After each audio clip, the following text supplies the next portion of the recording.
My son's Thanksgiving dinner felt warm and perfect until my phone rang with an unknown number. A panicked voice whispered, "Get back to your house tonight. Do not tell anyone." I listened to that voice. When I reached my home, what I found broke my heart and ignited a war I was more than ready to finish. Before I continue this story, let me know where you are watching from in the comments below. Hit like and subscribe if you have ever had to protect yourself from the people who should have loved you the most. My name is Garrett Cole. I am 69 years old, and until that Thursday evening, I believed I had fulfilled every duty a father could possibly have. The dining room in my son Derek's upscale suburban house smelled of roasted turkey, expensive sage stuffing, and an overwhelming amount of hypocrisy. I sat at the end of the long table watching the people I called family put on a theatrical performance of gratitude. Megan, my 34-year-old daughter-in-law, poured me yet another glass of heavy bourbon. It was her fourth attempt to keep me glued to that velvet dining chair. She smiled, but her eyes were cold, assessing me the way a hawk assesses a wounded rabbit. "Garrett, you absolutely must stay for the pumpkin pie," Megan insisted, her voice dripping with that fake, sugary sweetness she always used when she wanted something. "Besides, you should not be driving back to that huge, empty house all alone. Have another drink. Relax. We worry about your mind, Garrett. You seem so forgetful and fragile lately." I had never forgotten a single thing in my life, let alone the condescension in her voice. I looked at my son.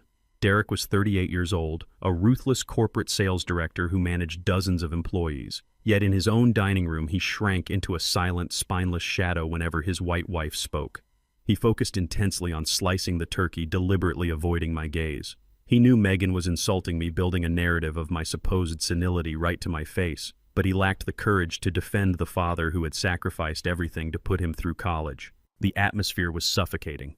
Every comment Megan made was a thinly veiled insult wrapped in false concern. She worked in the credit department of a major bank, and her entire worldview revolved around numbers, assets, and leverage. To her, I was not a father-in-law. I was a ticking clock attached to a piece of prime real estate. I took a slow sip of my water, ignoring the bourbon entirely. I was about to politely excuse myself when my phone vibrated intensely in my coat pocket. It was an unknown number. I stood up, offering a tight smile. "Excuse me for a moment," I said, walking toward the hallway and entirely ignoring Megan's sharp exhale of annoyance. I answered the phone, expecting a holiday telemarketer. Instead, a young, terrified male voice spoke rapidly, his breath hitching with anxiety. "Mr. Cole, you do not know me, but my name is Toby. I work with Megan at the bank. You need to get back to your house tonight, right now. Do not tell them you are leaving. Do not ask questions. Just drive." Before I could utter a single word, the line went dead. The silence on the other end was deafening. A cold dread settled deep in my chest, but I did not panic. When you have lived as long as I have, you learn to recognize the exact moment the ground shifts beneath your feet. I slipped the phone back into my pocket, my mind racing. I walked back into the dining room, grabbed my heavy wool coat from the back of the chair, and looked directly at Derek. "I am leaving," I stated, my voice low and carrying an absolute authority that left no room for negotiation. Megan stood up so fast her chair violently scraped the pristine hardwood floor. "Garrett, do not be ridiculous," she snapped, abandoning her sweet facade. "You cannot drive. You have had way too much to drink. It is not safe." She stepped directly into my path, her blue eyes wide with a sudden frantic urgency that confirmed Toby's warning. I had barely touched my drink, and she knew it perfectly well. "Move, Megan," I said calmly, looking right through her. Derek finally found his voice, stammering and nervously wiping his hands on a napkin. "Mom would have wanted us to stay together tonight, Dad. Please just sit down. Mentioning my late wife, Evelyn, was a fatal mistake. Your mother would have hated this dry turkey and this forced conversation," I replied coldly. I stepped past Megan, walked out the front door, and got into my car without looking back. The drive back to my neighborhood usually took about 20 minutes. The streets were quiet, peacefully lit by street lamps and the warm glow of autumn decorations on the neighbors' porches. The crisp November air biting at my windows did nothing to cool the rising heat in my veins. My mind replayed every suspicious moment over the past few months. Megan constantly asking about the deed to my house. Derek subtly suggesting I should look into assisted living facilities because the stairs were getting too dangerous. The sudden intense interest in my financial well-being from a son who had not remembered my birthday for 3 consecutive years. I gripped the steering wheel until my knuckles turned pale. Toby's panicked voice echoed in my ears. Do not ask questions. Just drive. The puzzle pieces were falling into place, forming a picture so grotesque I almost refused to look at it. But as I turned the final corner onto my street, my heart stopped completely. A massive unmarked white moving truck was backed up right onto my front lawn. Its heavy, muddy tires were mercilessly crushing the delicate rose bushes Evelyn had planted with her own hands 15 years ago, grinding the vibrant petals into the freezing dirt. The front door of my house, a solid oak door that I had spent an entire weekend installing myself to keep my family safe, was splintered around the lock and hanging wide open on broken hinges. The lights inside were blazing, casting long, frantic shadows across the lawn. Strangers, at least 6 men in dark blue work uniforms, were swarming my property like locusts carrying out my entire life. I watched in absolute horror as 2 men dragged my antique mahogany dining table down the porch steps, scraping the wood against the brick. Another was hauling heavy cardboard boxes overflowing with our most personal belongings. Evelyn's carefully curated vintage records, my favorite books, the photo albums documenting 40 years of our family history, tossing them carelessly into the cavernous back of the truck in the dead of night. I killed the engine and stepped out of the car, feeling a rage so deep and primal that it temporarily paralyzed my lungs. This was not just a house to me. When Evelyn and I bought this property over 30 years ago, we were the first African-American family in this neighborhood.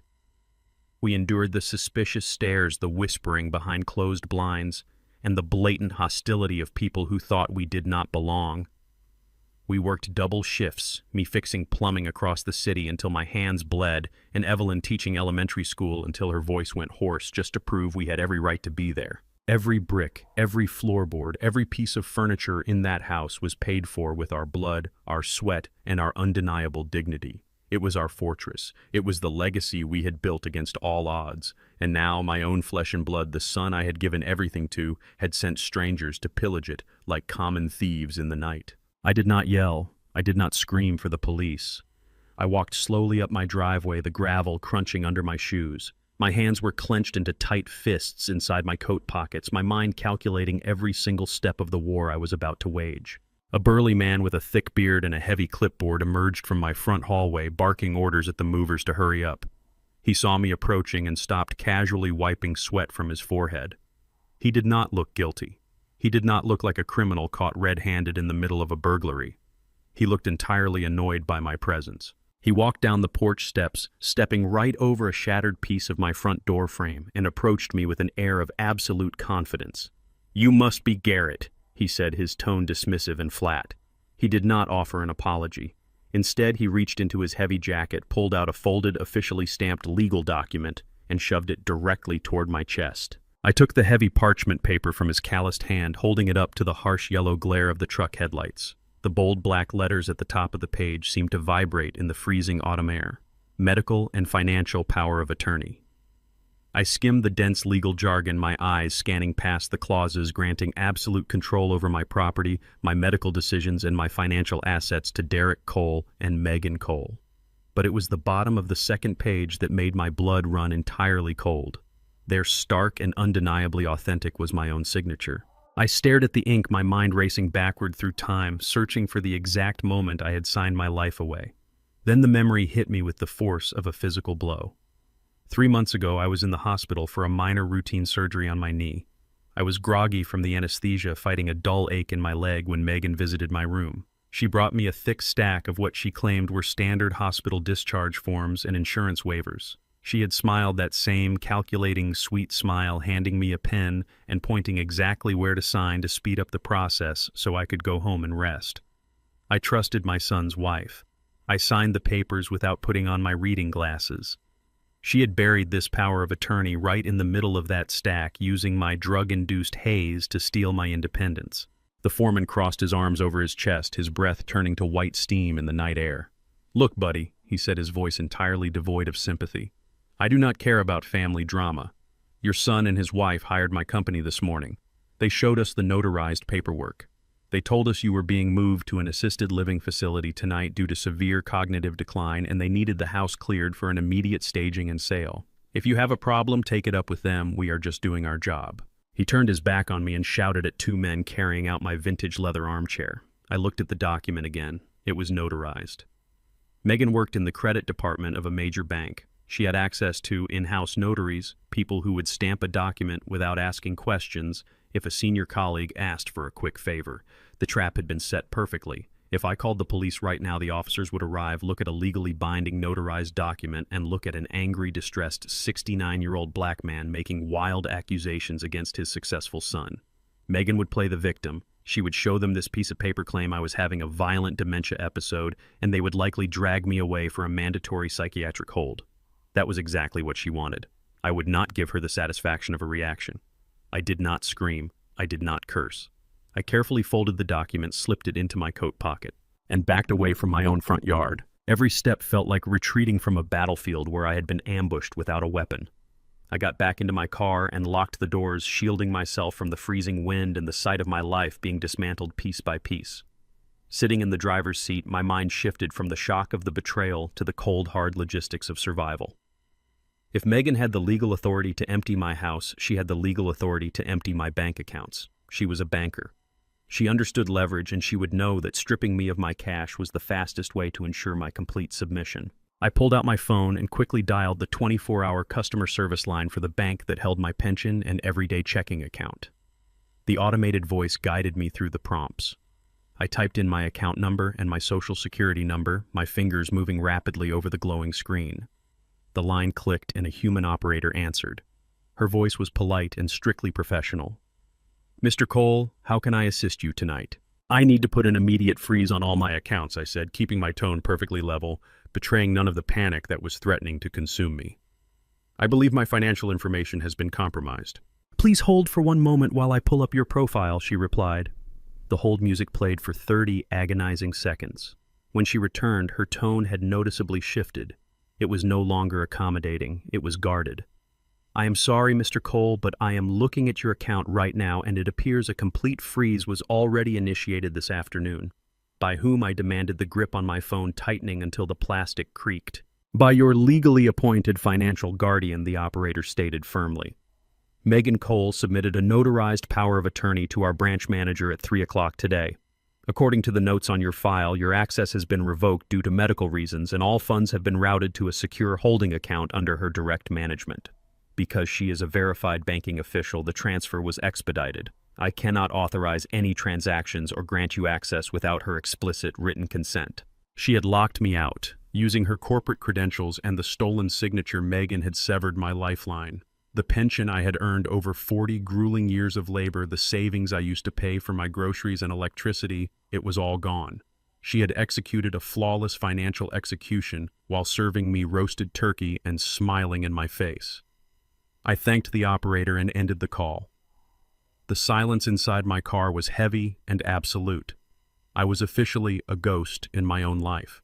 I stared through the windshield at the massive moving truck, watching my son's hired hands carry away Evelyn's antique cedar chest.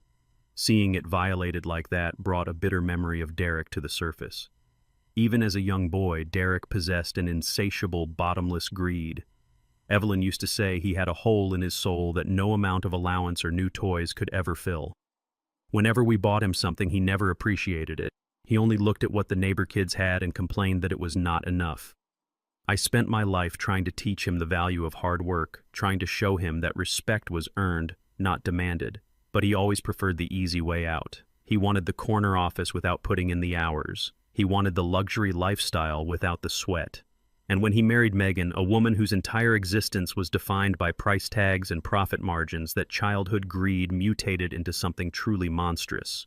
Together, they had decided my life was worth more to them liquidated. I reached into my back pocket and pulled out my leather wallet. I opened it under the dim dome light of the car. I had exactly $42 in cash. My credit cards were useless pieces of plastic. My home, the fortress I had built with my bare hands, was being stripped down to the studs by strangers. I had no access to my pension. The temperature outside was plummeting below freezing, and the biting wind howled against the car windows.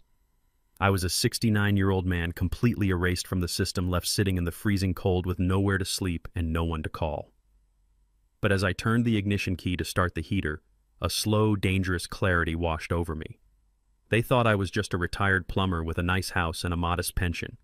They thought they had taken everything. They had absolutely no idea who they were really dealing with. I drove away from this neighborhood that had been my sanctuary for 3 decades.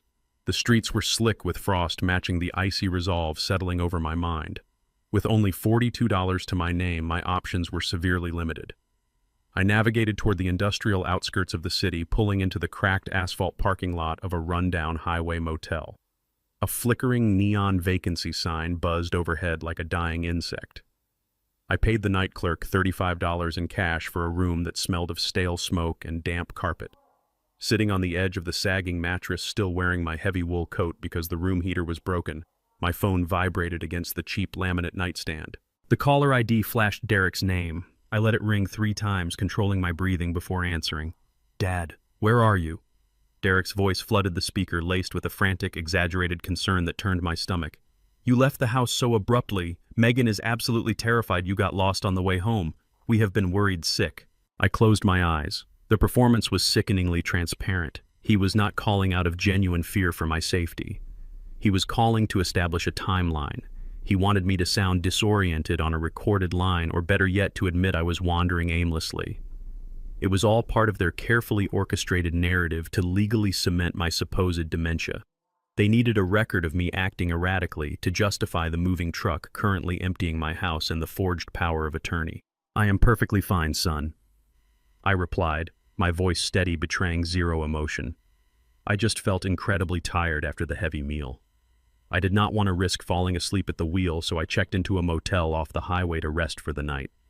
I will head home in the morning. There was a slight pause on his end. He was surprised by my clarity. A motel dad, that is exactly why Megan was saying, "You need supervision. You should not be staying in strange places. Just tell me where you are, and I will come pick you up right now. We can go to your house and get you settled." He wanted to know if I had been to the house yet. He was fishing to see if the element of surprise had been ruined. I smiled into the dark, empty room. "Do not worry about me, Derek. Get some sleep. Tell Megan I appreciate her concern." I hung up the phone and set it face down.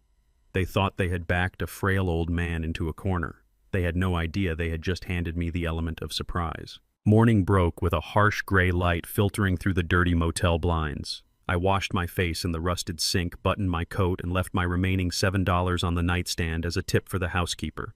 I had no time to waste on phone operators hiding behind corporate scripts. I drove directly to the main branch of my local bank, the place where I had deposited my plumbing checks for over 30 years. I walked through the polished glass doors with my head held high, ignoring the exhaustion aching in my bones. I bypassed the tellers and walked straight to the glass-walled office of the branch manager, a man named Richard, whom I had known for nearly a decade. Richard looked up from his computer, his face instantly dropping into an expression of profound discomfort when he saw me standing in his doorway. "Mr. Cole," he stammered, standing up awkwardly. "Please come in, have a seat." I remained standing. "Richard," I said, keeping my voice low but sharp enough to cut glass, "I want a physical printout of my account activities from the last 24 hours. I was told last night that my accounts were frozen by my daughter-in-law. I need to know exactly what she did." Richard swallowed hard, avoiding my gaze. He nervously clicked his mouse, bringing up my profile. "Mr. Cole, my hands are legally tied. Megan submitted a notarized financial guardianship order yesterday afternoon. Because she is a senior credit officer at our partner institution across town, her credentials allowed her to bypass the standard 72-hour review period for power of attorney documents. She flagged your account for emergency medical intervention." I leaned over his desk, planting my hands firmly on the polished wood. "Did she just freeze the funds, Richard? Or did she move them?" He hesitated, his eyes darting to the closed door of his office. "She executed an expedited wire transfer at 8 o'clock this morning just as the banking window opened. She utilized an internal institutional override code to clear the fraud alerts. Mr. Cole, she completely drained the liquid assets. All $60,000 of your retirement savings were transferred into an external holding account registered under her name. There is nothing left in your primary accounts but the minimum maintenance balance." The sheer audacity of the theft hit me like a physical strike. She had not just locked me out of my money to control me. She had stolen the cash outright. $60,000 was not a fortune to a Wall Street executive, but to a retired plumber it was a lifeline. It was the money I used to pay for my property taxes, my groceries, and my utilities. By moving it instantly using her white-collar banking clearance, she ensured I could not hire a lawyer, rent an apartment, or even buy a warm meal. She had executed a flawless financial assassination using the very banking protocols designed to protect seniors from fraud to commit the ultimate robbery. I walked out of the bank and stepped into the freezing morning air, my breath turning to vapor. I sat in my car and stared at the steering wheel. Megan's strategy was brilliantly evil. She had weaponized her corporate job against me.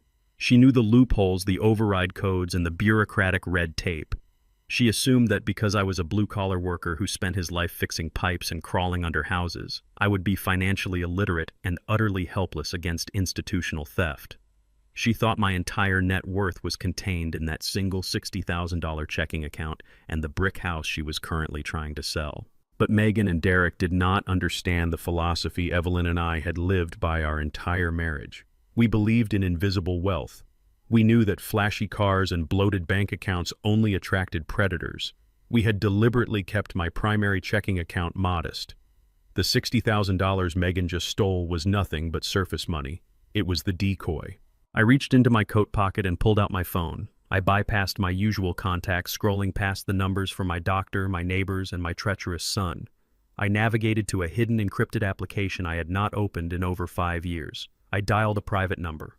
The phone rang only twice before a deep, authoritative voice answered. Robert Pierce. Law firm, the voice stated. Robert, I said, staring at my reflection in the rearview mirror.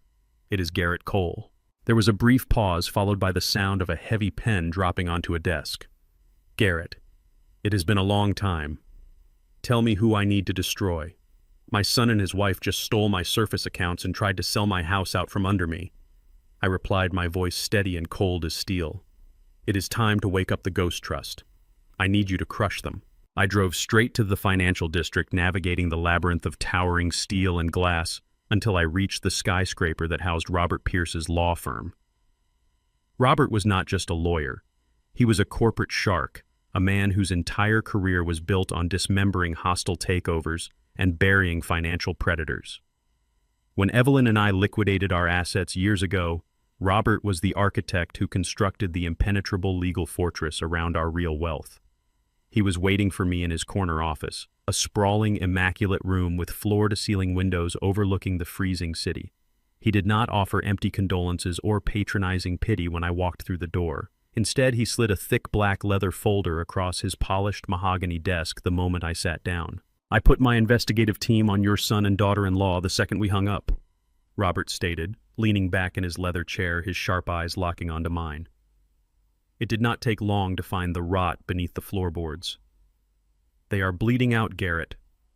The luxurious lifestyle, the imported luxury cars, the sprawling suburban house where you had dinner last night, it is all a fragile house of cards built on suffocating, inescapable debt. I opened the folder, my hands steady. The numbers printed on the crisp white pages were staggering. How bad is the damage? I asked, my voice betraying no emotion. Robert tapped a heavy silver pen against the desk. They are $400,000 in the hole. Megan has completely maxed out 6 different premium credit cards, desperately moving balances around to avoid defaults. Derek took out a massive second mortgage on their home a year ago to fund an ill-advised tech startup investment that completely tanked. They are now 3 months behind on their primary mortgage payments. The bank is preparing to initiate aggressive foreclosure proceedings by the end of December. That is exactly why they are moving with such reckless criminal speed. They do not just want your money for a vacation. They absolutely need the cash from the immediate sale of your house to save themselves from total bankruptcy before Christmas. The sheer pathetic reality of my son's existence lay bare before me. He had traded his soul, his father, and his family legacy just to keep up appearances for a wife who viewed him as nothing more than a failing investment. They had literally sold my dignity and my home to pay for their designer clothes and disastrous financial ventures. Megan was using her position at the bank to project an image of pristine wealth while secretly drowning in a sea of red ink. We have enough hard evidence to go to the authorities right now, Robert said, leaning forward, his tone turning lethal. Megan committed federal wire fraud by bypassing banking protocols to drain your $60,000. We can file an emergency legal injunction, freeze her accounts, and have them both arrested for elder financial abuse by nightfall. Let me unleash the hounds, Garrett. I will ruin them so thoroughly they will never secure a bank loan or a corporate job again. I stared at the damning financial documents, tracing the sharp edge of the paper with my thumb.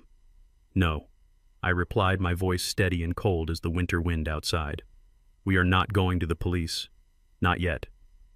Robert frowned, clearly frustrated by my restraint. Garrett, they are currently stripping your home to the studs. If we do not file an emergency injunction today, that house goes on the open market tomorrow morning. If we file an injunction, I countered, looking directly into Robert's eyes, Megan will play her trump card. She has a medical power of attorney. She works in the financial sector and knows exactly how to manipulate the legal and medical systems. If I walk into a courtroom tomorrow claiming my son and his wife are stealing from me, Megan will immediately produce a corrupt psychiatrist she has inevitably paid off. She will point to my anger and claim I am experiencing severe paranoia and violent dementia. They will place me under an involuntary psychiatric hold. I will be locked in a sterile white room, heavily medicated and silenced while you spend months fighting a corrupted legal battle. By the time I finally get out, the house will be sold, the money will be laundered through offshore accounts, and the damage will be irreversible. Robert slowly lowered his pen, understanding the grim tactical reality of my words. She is banking on your predictable outrage, he noted. She expects you to fight back openly and aggressively so she can trap you in a medical straitjacket. Exactly, I said. So we do not fight back openly. We let them think they have won. We let them believe I am exactly what they think I am, a broken, helpless old man who has surrendered to his tragic fate. But in the shadows, Robert, I want you to start quietly buying up their debt. Contact the predatory lenders they owe money to. Do not let them know who is acquiring their loans. I want to become their absolute financial master. I will cut their oxygen supply off so silently they will not even realize they are suffocating until their lungs are burning. I choose financial sabotage. Robert allowed a rare, dangerous smile to cross his stoic face. Evelyn always said you were the most terrifyingly patient man she ever met. He closed the black folder with a definitive snap. I will initiate the Ghost Trust. Evelyn and I had never cared for the spotlight or the validation of strangers. When my plumbing business expanded decades ago, we secretly invested every spare dollar into buying rundown, bankrupt gas stations across the state. We renovated them, made them highly profitable, and sold the entire regional chain to a massive national conglomerate 10 years ago. We deposited $8 million into a blind trust that did not show up on any standard background check, tax return, or credit report. We drove older model cars and lived in the same modest brick house because we understood the fundamental truth of the world. Flashy wealth makes you a visible target, but invisible wealth makes you completely invincible. Megan and Derek thought they were playing a game of chess against an ignorant peasant. They had absolutely no idea they had just declared war on a king with unlimited resources. I left Robert's office with my heart fortified by ice and a clear, devastating plan forming in my mind. I stopped at a cheap discount store on the edge of town, buying a battered, inexpensive suitcase and filling it with a few basic changes of clothes. I sat in my car for a moment, ruffling my hair to make it look unkempt, letting my shoulders sag, and practicing the trembling, defeated look of an elderly man who had lost everything he held dear. I had to bury my pride to secure my ultimate victory. As the evening sun dipped below the horizon, casting long, freezing shadows across the manicured lawns of suburbia, I drove my car back to Derek's upscale neighborhood. I parked 2 blocks away to conceal my vehicle, grabbed my single, pathetic suitcase, and walked slowly up his winding concrete driveway. My heart was not beating with fear or sadness. It was beating with the methodical, calculated rhythm of a predator closing in on its prey. I dragged my feet up the porch steps, raised my hand, and knocked softly on the heavy oak door, ready to walk straight into the lion's den. The heavy oak door swung open, revealing Derek bathed in the warm, golden light of the foyer. When his eyes landed on me standing on his porch with my shoulders slumped and a battered suitcase in my trembling hand, all the color drained from his face. I widened my eyes, forcing a look of utter bewilderment and vulnerability. I let my jaw go slack and made my hands shake violently against the freezing wind. "Derek," I rasped, pitching my voice to sound thin and terrified. "I went home, but there were strangers there. My house was empty. I do not know where my keys are. I did not know where else to go." Derek swallowed hard. Guilt flashed across his features, followed immediately by sheer panic. He looked over his shoulder. "Dad, Before he could formulate a pathetic excuse, Megan appeared in the hallway, clutching a crystal glass of white wine. Her sharp blue eyes narrowed the second she saw me. There was no sympathy in her gaze, only a profound, visceral disgust. She looked at me the way one might look at a stray dog tracking mud onto a pristine white rug. She marched to the door and pulled Derek aside, hissing in a harsh whisper that was loud enough for me to hear. "What is he doing here? I thought you said the facility would pick him up in the morning. He looks completely lost." "Megan," Derek whispered back, his voice trembling. "We cannot just leave him on the porch in the freezing cold. The neighbors will see." Megan sighed dramatically, rolling her eyes as if burdened by the greatest inconvenience in the world. She stepped forward and put on her sickeningly sweet, patronizing voice. "Oh, Garrett, you poor thing. Your memory must be playing tricks on you again. We are selling that big, drafty old house for your own good. Come inside before you catch pneumonia." I shuffled across the threshold, dragging my feet, leaning heavily on the doorframe. I expected to be led to one of their 3 immaculate guest bedrooms on the 2nd floor. Instead, Megan marched past the grand staircase and opened a narrow, reinforced door near the kitchen pantry. "The guest rooms are currently being renovated," she lied smoothly, not even bothering to sound convincing. "You will have to stay down here for the night. It is safer anyway.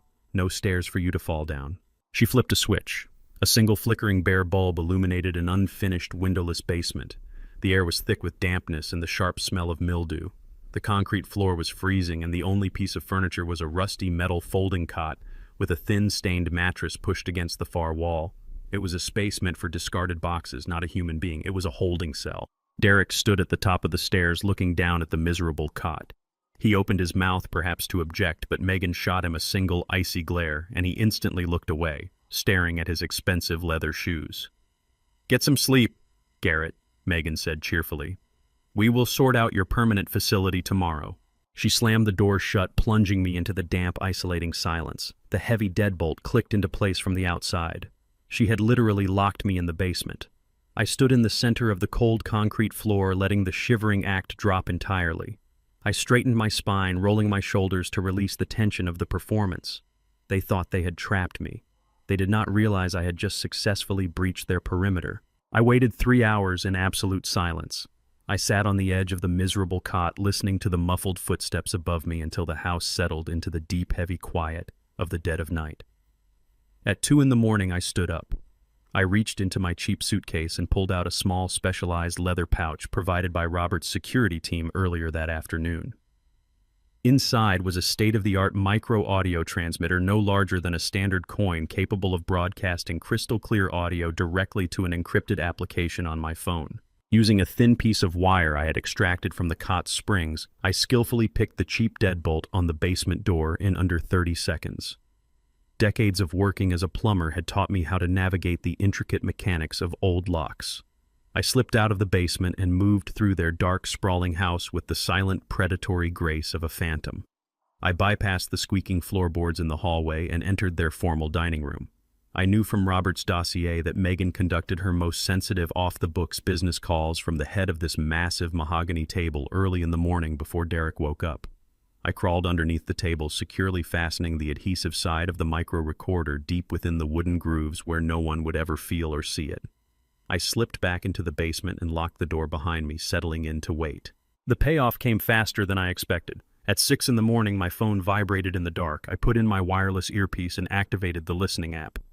Megan's sharp, impatient voice came through with perfect clarity. She was on a phone call. "Vince, I do not care what the standard market rate is," Megan hissed. "I need this property liquidated immediately. No inspections, no bank appraisals, no traditional listings. I want an all-cash buyer, and I want the closing finalized by the end of next week." A man's voice, raspy and arrogant, responded on speakerphone. "A 7-day cash close on a property that size. That is going to require finding someone who asks 0 questions, Megan. My buyers are going to want a severe discount, and I am going to want a massive cut for expediting a shady deal. 40% below market value minimum." "Fine," Megan snapped without hesitation. "Take whatever cut you want from the buyer's end. Just get me $300,000 in clean, untraceable cash wired to the offshore account I sent you. My father-in-law's signature is already on the power of attorney. The old fool does not even know what day it is. Just get it done before the bank auditors flag my personal mortgage defaults." I recorded every single second of the audio directly to my secure cloud server. She was conspiring to commit real estate fraud intentionally, selling a highly valuable asset far below market value to dodge federal banking oversight and funnel the cash into an offshore account to save her own skin. She was leaving a trail of digital breadcrumbs that would guarantee her a lengthy federal prison sentence.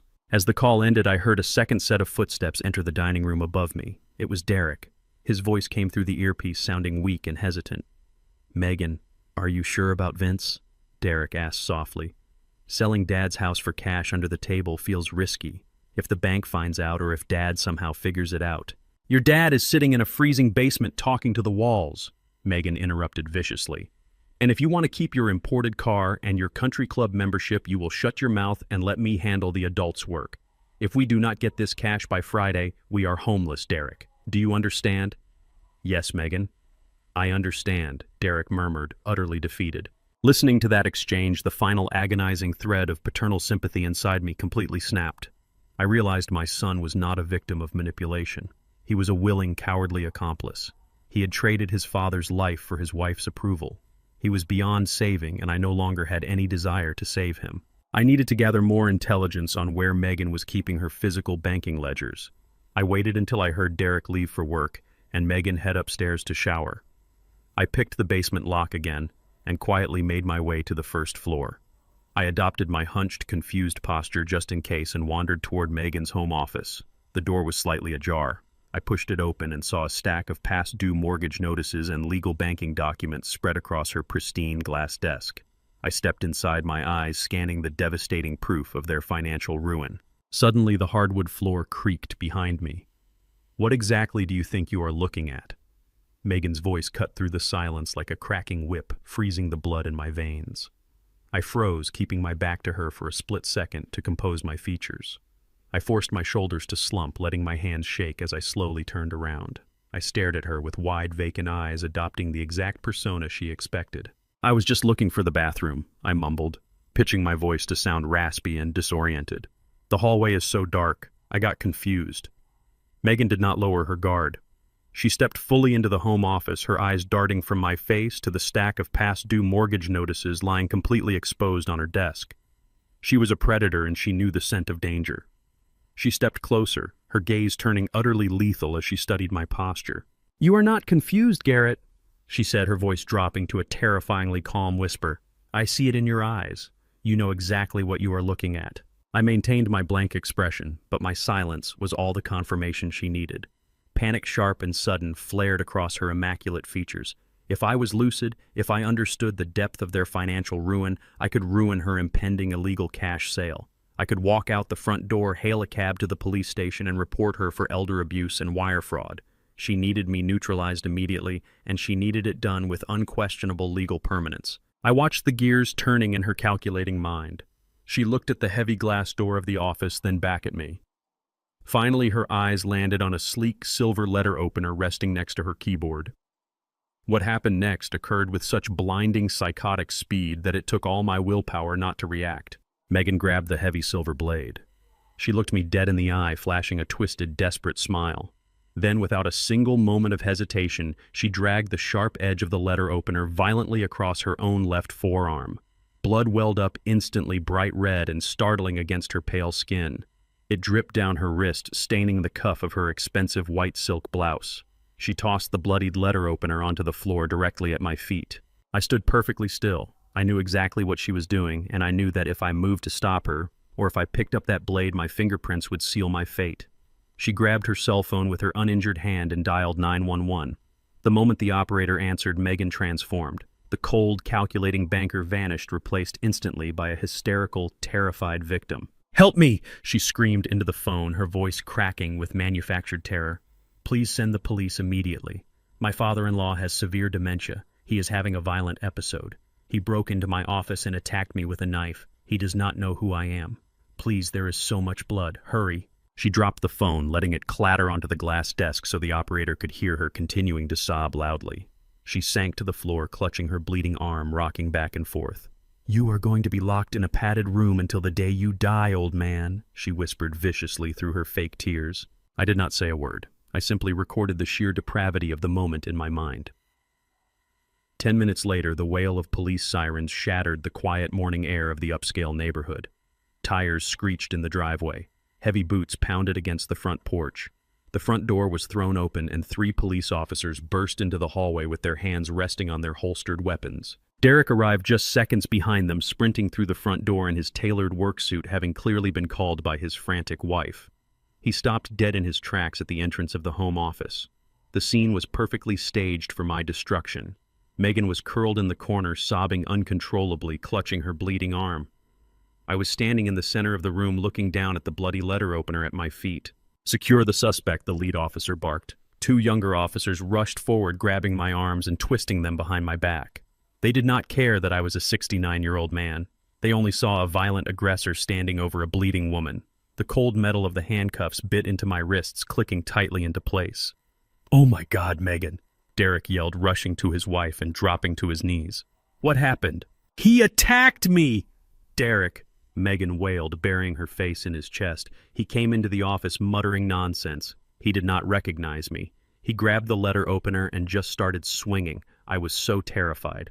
The lead officer pulled out a notepad, turning his stern gaze to my son. "Sir, does your father suffer from cognitive decline? Does he have a history of violent outbursts?" I looked directly at Derek.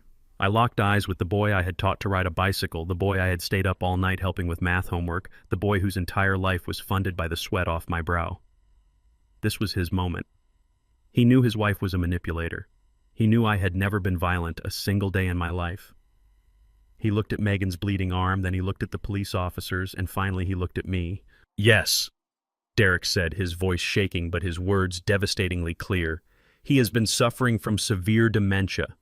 He has been totally confused lately. We were trying to find him a safe medical facility. He must have completely lost his mind. He verbally signed my death warrant. He chose his wife's psychotic lie over his father's freedom." The officer nodded, scribbling in his notepad. "Based on the physical evidence and your statement, sir, we are removing him from the premises immediately. Given the domestic violence claim and the danger he poses, an emergency temporary restraining order is taking effect right now. He is legally barred from this property, from contacting your wife, and from coming within 500 feet of you both." They hauled me out of the home office. I walked with my head held high, refusing to stumble, refusing to give Megan the satisfaction of seeing me break. As the officers marched me through the front door and down the driveway toward the flashing lights of the police cruiser, I did not look back. I did not need to. I knew the micro recorder was still firmly planted under their dining room table, silently capturing every move they made. The officers drove me to the local precinct. Because of my age, my clean record, and the lack of a prior psychiatric history, the precinct captain decided not to formally book me into a holding cell. Instead, I was processed, handed a copy of the emergency restraining order, and forcefully instructed never to return to my son's address. They dumped my cheap suitcase on the sidewalk outside the station and told me to move along. I stood alone on the freezing pavement outside the police precinct. The bitter winter wind whipped against my coat. The physical cold was nothing compared to the absolute hollow void in my chest. The bond between a father and his son is supposed to be sacred. It is supposed to be the one anchor in a chaotic world. But standing on that concrete, I felt that anchor shatter completely. Derek had chosen his path. He had watched them put me in handcuffs based on a manufactured lie, and he had helped them tighten the metal. A single hot tear escaped my eye and rolled down my weathered cheek. It was not a tear of self-pity. It was a tear for Evelyn. It was a tear mourning the death of the boy we had loved, acknowledging that the son we raised was officially gone. I reached up and wiped the moisture from my face. That was the last tear I would ever shed for Derek Cole. The mourning period was over. I picked up my cheap suitcase and walked 3 blocks to a commercial parking garage where I had stashed my car the night before. I unlocked the door, sat in the driver's seat, and turned on the engine to let the heater thaw my frozen hands. The time for playing the helpless victim had expired. I reached into my coat pocket and pulled out my leather wallet. I bypassed the empty slots where my stolen credit cards used to reside. I slipped my fingernail into a hidden reinforced seam at the very back of the billfold. I pulled out a heavy matte black metal bank card. It bore no corporate logo, no bank name, and no flashy numbers. It just had a secure gold chip and my name printed in sleek, minimalist silver letters. It was the master key to the Ghost Trust. It was an instrument of absolute financial annihilation, and I had not used it in over a decade. I stared at the heavy metal in my hand, feeling the immense crushing power it represented. Megan wanted to destroy my life with a piece of paper.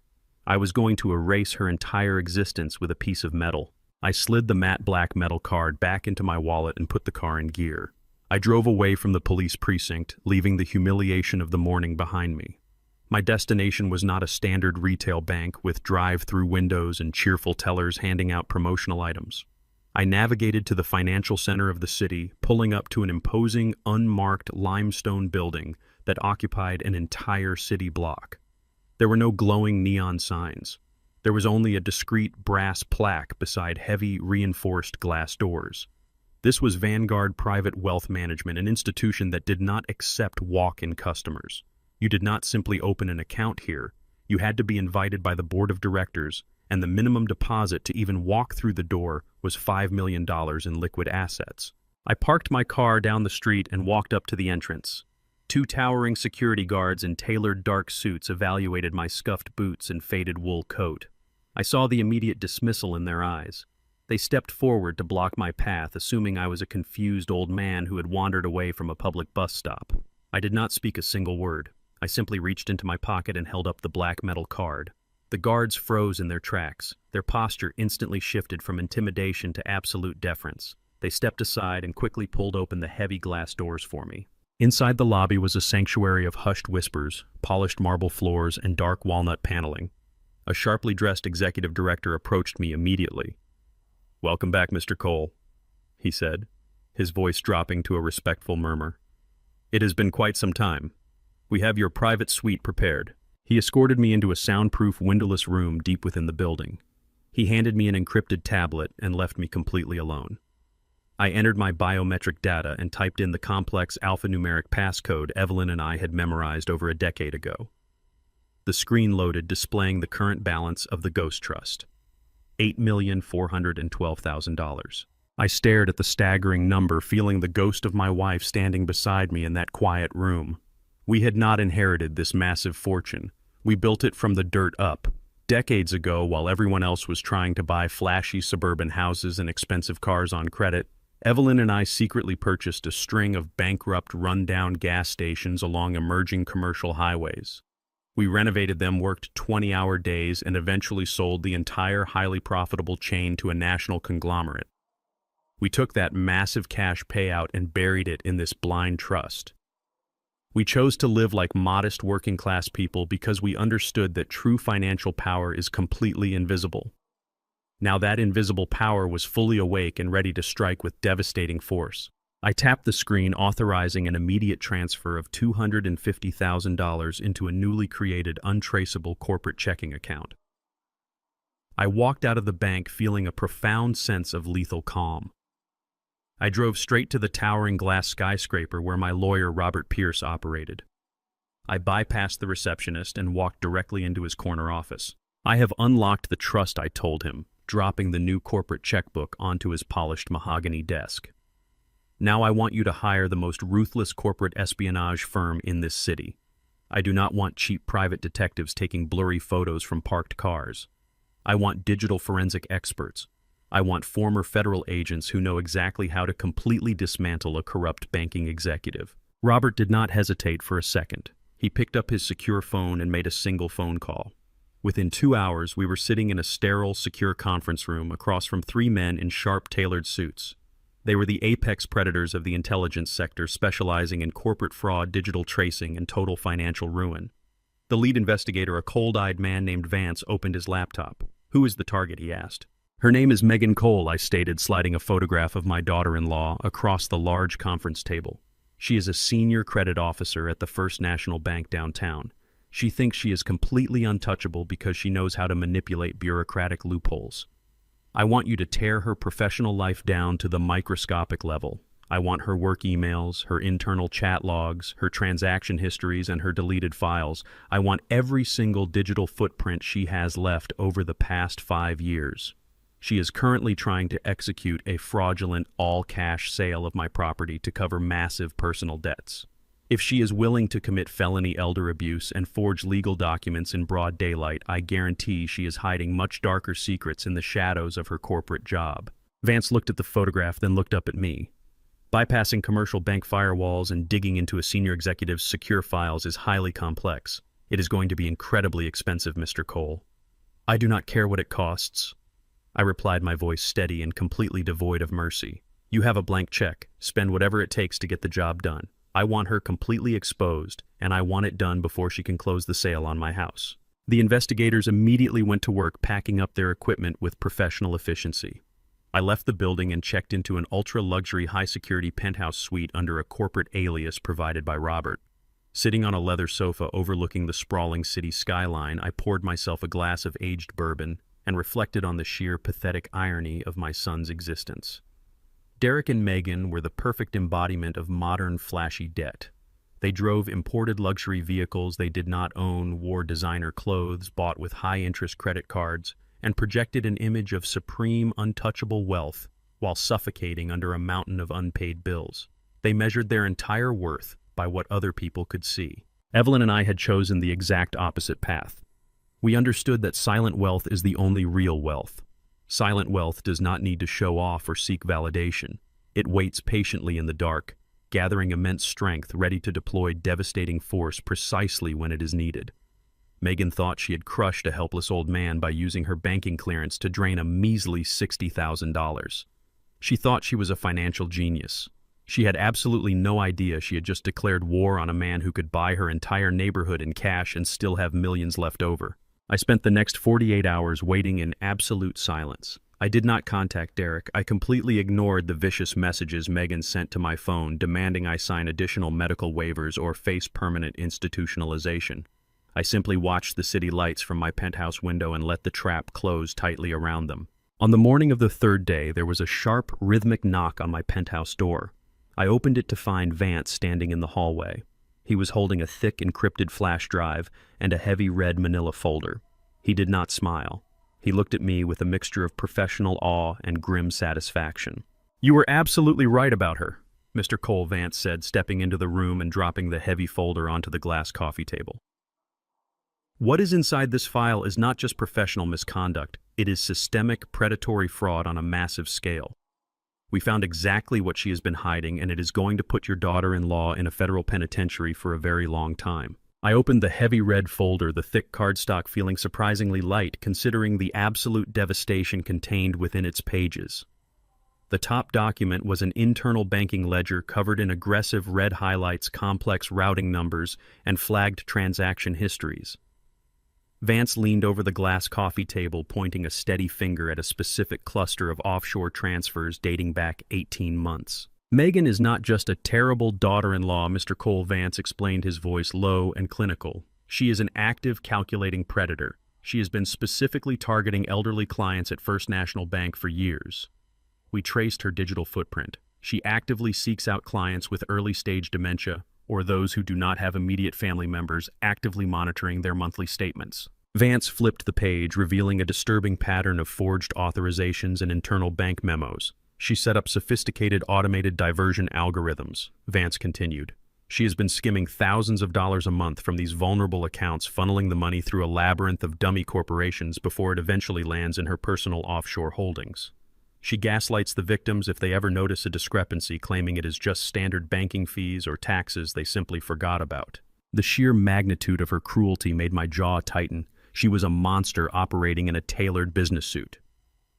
"But she got arrogant," Vance said, tapping a particularly alarming spreadsheet. 2 months ago, she got greedy and siphoned a massive chunk of capital from a high net worth estate to cover the skyrocketing interest on Derek's failed startup loans. It was a sloppy move. Now the bank has announced a comprehensive surprise end-of-year corporate audit. The federal compliance officers are arriving in early December. Megan is currently sitting on a $350,000 black hole in her ledger. The puzzle pieces snap together with a sickening clarity. The rush to sell my house for cash under the table to a shady real estate broker. The sudden Thanksgiving ambush to keep me disoriented. The forged medical power of attorney. It was never just about funding her luxury lifestyle or buying designer clothes. It was a desperate, panicked scramble for survival. She needed the illicit cash from my home to plug the massive hole in her bank's ledger before the federal auditors arrived and inspected her files. She was literally planning to sacrifice my life, my freedom, and my home to buy her own get-out-of-jail-free card. Vance closed the folder and looked at me. "We have enough digital evidence right here to trigger a massive federal indictment. We can forward this dossier directly to the FBI White-Collar Crime Division tonight. They will raid her office by morning. Do you want me to make the call? I stared at the red folder for a long moment, listening to the hum of the city traffic far below my penthouse window. Handing this to the authorities right now is too clean, I said, my voice dropping to a dangerous, steady calm. She goes to jail, but Derek gets to play the innocent, betrayed husband. He walks away claiming he had no idea his wife was a criminal mastermind, files for bankruptcy, and escapes the consequences of his own cowardice. I watched him stand aside while the police put me in handcuffs. I watched him trade his father for a woman who views him as nothing more than a convenient shield. I want them both trapped in a cage of their own making. I picked up my secure phone and dialed Robert Pierce. My lawyer answered on the first ring. Robert, I said I want to talk about my son's debt. You mentioned earlier that he owes roughly $400,000 largely to aggressive secondary market lenders and predatory credit agencies due to his failed business ventures. That is correct, Robert replied, his tone shifting into pure legal strategy. Derek's tech startup failure and the massive second mortgage he took out were bundled and sold off to a series of aggressive debt collection firms. They hold the liens on his imported cars, his personal assets, and what is left of the equity in his home. I want to buy it. I instructed, my eyes locked on the glittering city skyline. Every single penny of it. Set up a blind shell company. Call it Evelyn Holdings. Use the Ghost Trust funds. Purchase Derek's entire debt portfolio at a premium if you have to, but I want exclusive, undisputed ownership of his financial obligations by tomorrow morning. I want the legal right to foreclose on his vehicles, garnish his wages, and seize his remaining assets the exact second he defaults. Robert let out a low, dark chuckle over the line. A hostile financial takeover of your own son. It is a brilliant, vicious maneuver, Garrett. By purchasing the debt through a shielded LLC, Derek will simply think his loans were bought out by a faceless, ruthless corporate creditor. He will be entirely unaware that the man holding the leash, the man who legally owns his entire existence on paper, is the father he locked in a freezing basement. I will have my acquisitions team finalize the purchase agreements before sunrise. I ended the call and thanked Vance for his exceptional work, dismissing the investigators for the night. Left alone in the sprawling luxury of the penthouse, I poured myself a small glass of water and stood by the floor-to-ceiling window. 40 years of working as a master plumber had taught me one indisputable truth about pressure. When a pipe is severely compromised, when the rot has taken hold deep within the system, you do not just patch the surface and walk away. You let the pressure build. You watch the microscopic cracks spread, letting the system push itself to the absolute breaking point. Then, when the tension is at its maximum, you turn the main valve and let the entire structure violently collapse under its own weight. I had the meticulous financial patience to wait for that exact moment. I spent the next 24 hours operating in total silence, observing the digital chessboard from my secure suite. Robert's legal team executed the debt purchase flawlessly. For a few $1,000s in premium buyout fees, Evelyn Holdings officially became Derek Cole's sole creditor. My son was now my property. Meanwhile, my bank alerts confirmed that Megan was frantically trying to finalize the shady appraisal of my home, rushing the fraudulent sale to secure her stolen cash. They thought they were sprinting toward the finish line, completely blind to the brick wall I had just constructed across their path. But just as the final signature dried on my son's financial death warrant, my encrypted secure phone vibrated harshly on the marble kitchen counter. I had deliberately kept my old number active, waiting to see if Derek would have the nerve to call me. I checked the screen. It was an unknown number, but the moment I answered, I recognized the frantic, breathless voice immediately. "Mr. Cole," the voice whispered, trembling with sheer terror. "It is Toby. From the bank. From Thanksgiving night." I stood up straight, my senses instantly going on high alert. "Toby," I replied smoothly. "I have been wondering when you would reach out again." "Megan is completely out of her mind," Toby stammered, his words tumbling over each other in a panicked rush. "She is forcing me to digitally forge loan approvals and mask her missing funds. She told me if I do not comply, she will pin the missing $350,000 on my employee ID and have me arrested. I cannot go to the police and I cannot go to the bank managers because she has them fooled.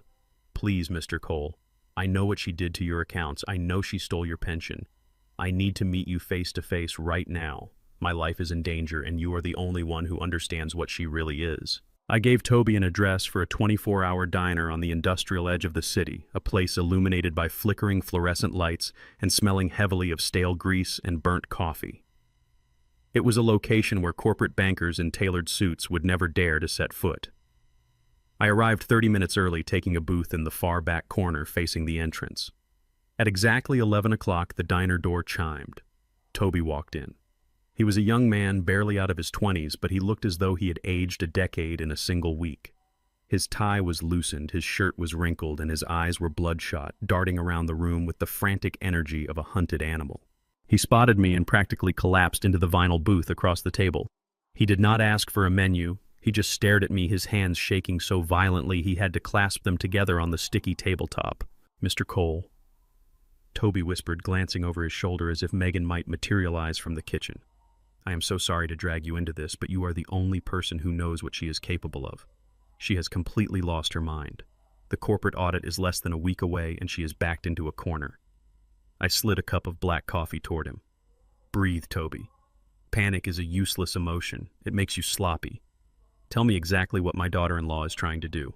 Toby took a gulp of the scalding coffee, wincing but grateful for the anchor. "She is trying to build a firewall out of my career," he explained, his voice thick with despair. "The auditors are going to find the $350,000 deficit in her ledger. She knows she cannot hide the missing funds anymore. So this afternoon she pulled me into her office, locked the door, and gave me an ultimatum. She wants me to use my junior security clearance to authorize 3 phantom corporate loans. The loans are designed to temporarily inject enough capital into the flagged accounts to make the ledger balance out perfectly before the federal compliance officers run their scan." I leaned back against the vinyl seat, processing the sheer venom of her strategy. "She wants you to execute the fraud using your digital footprint," I said, seeing the trap clearly. Toby nodded miserably, tears of sheer frustration pooling in his eyes. "Exactly. Once the audit is over, the phantom loans will inevitably default. But by then the auditors will be gone and the blame will fall entirely on the junior analyst who processed the paperwork. Me. If I refuse to do it, she promised to fire me tomorrow morning for gross insubordination and flag my financial license for suspicious activity. I will be blacklisted. I will never work in the financial sector again. But if I comply when those loans default, the federal investigators will trace the IP address straight to my desk. I will take the fall for her embezzlement, and I will go to federal prison while she plays the shocked, disappointed manager." Megan was not just a thief. She was a parasite. She was perfectly willing to destroy a young man's entire life just to buy herself a few more months of freedom. I looked at the terrified kid across from me. He was drowning, completely paralyzed by the immense weight of corporate leverage. He thought he was trapped in an unwinnable scenario. He did not know that the man sitting across from him owned the board they were playing on. I reached inside my heavy wool coat and pulled out a thick sealed manila envelope. I slid it across the sticky table. Toby stared at it as if it were a bomb.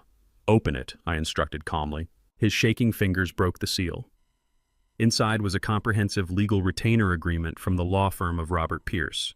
It was specifically drafted for the Whistleblower Protection Division, and it was already stamped as paid in full by Evelyn Holdings. Attached to the contract was a cashier's check for $50,000 to cover Toby's immediate living expenses should he be wrongfully terminated. Toby looked up at me, his mouth hanging open in absolute shock. "Mr. Cole, I do not understand. How can you possibly afford a firm like Robert Pierce? This is Tier 1 corporate defense." "I am full of surprises," I replied flatly.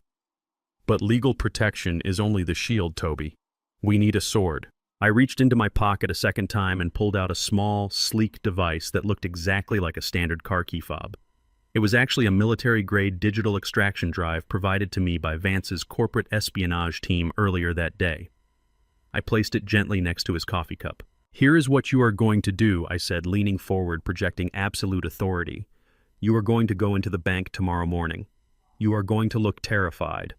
You are going to let her bully you. You will sit at your terminal and you will agree to process those phantom loans exactly as she demands." Toby swallowed hard, his eyes wide. "But Mr. Cole, if I process them, I leave the digital footprint. I am guilty."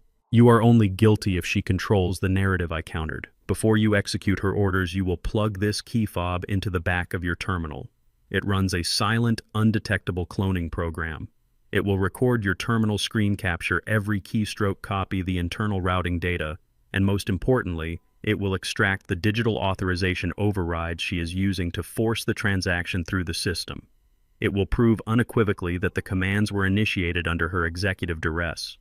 You will comply with her demands, and in doing so, you will hand me the smoking gun I need to put her away for a decade." Toby stared at the small black device. The fear in his eyes began to recede, replaced by a slow, dawning realization that he was no longer a helpless victim. He was a weapon. He looked at me, seeing past the faded wool coat and the blue-collar demeanor. "Who are you, Mr. Cole?" Toby asked, his voice laced with sudden, profound respect. "I am the man who is going to burn her kingdom to the ground," I answered. "Take the drive. Follow my instructions perfectly. Call Robert Pierce in the morning. He will handle your federal immunity paperwork." Toby slipped the device and the legal documents into his briefcase, thanking me profusely before rushing out of the diner into the freezing night. I stayed in the booth for a while longer, drinking the bitter coffee and reflecting on the colossal blast radius of Megan's greed. Some criminals operated out of desperate necessity, but Megan operated out of supreme pathological entitlement. She viewed human beings as disposable assets. She targeted the elderly because she assumed our minds were fading and our voices no longer mattered. She targeted young employees like Toby because they lacked the resources and the leverage to fight back. She had even targeted her own husband, meticulously stripping away Derek's spine until he was nothing more than a hollow, obedient shell willing to betray his own father for a shred of her approval. Her collateral damage was staggering. I left a $20 bill on the table and drove back to my secure high-rise penthouse. The city was quiet, but the storm was gathering on the horizon. I walked through the opulent lobby of the building, nodding to the overnight concierge. "Mr. Cole," the concierge called out politely, stepping out from behind the polished marble desk. "A bonded courier dropped this off for you about an hour ago. He said it required a signature, but given your strict privacy instructions, I signed for it on your behalf as the building representative." He handed me a thick, stiff legal envelope. It bore the official seal of the county family court. My instincts flared immediately. I took the envelope up to my suite, turned on the bright overhead lights, and tore open the flap.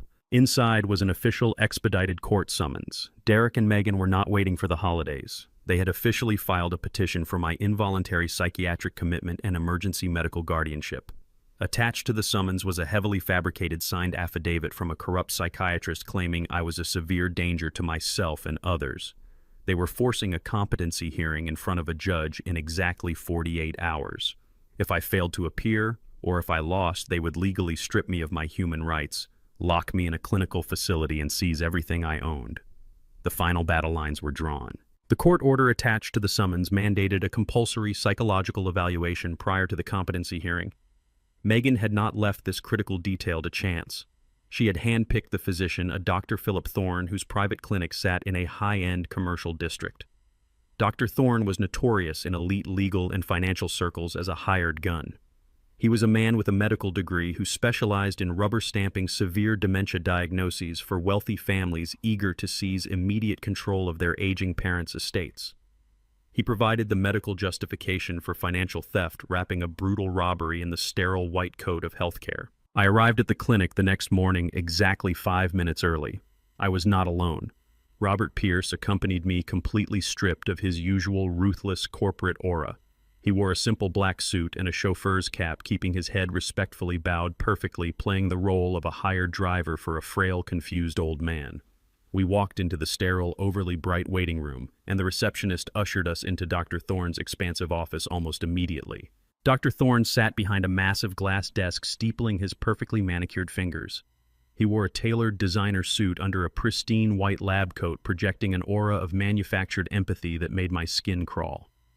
He looked at me with the sickeningly sweet, condescending smile usually reserved for toddlers or the mentally incapacitated. "Have a seat, Garrett," Dr. Thorne said, intentionally refusing to use my last name in order to establish an immediate psychological dominance. "Your son and his wife have expressed deep concern about your recent behavior. They tell me you have been highly aggressive, wandering around the city aimlessly and suffering from severe paranoia. Let us start with something very simple. Do you know what city we are in right now?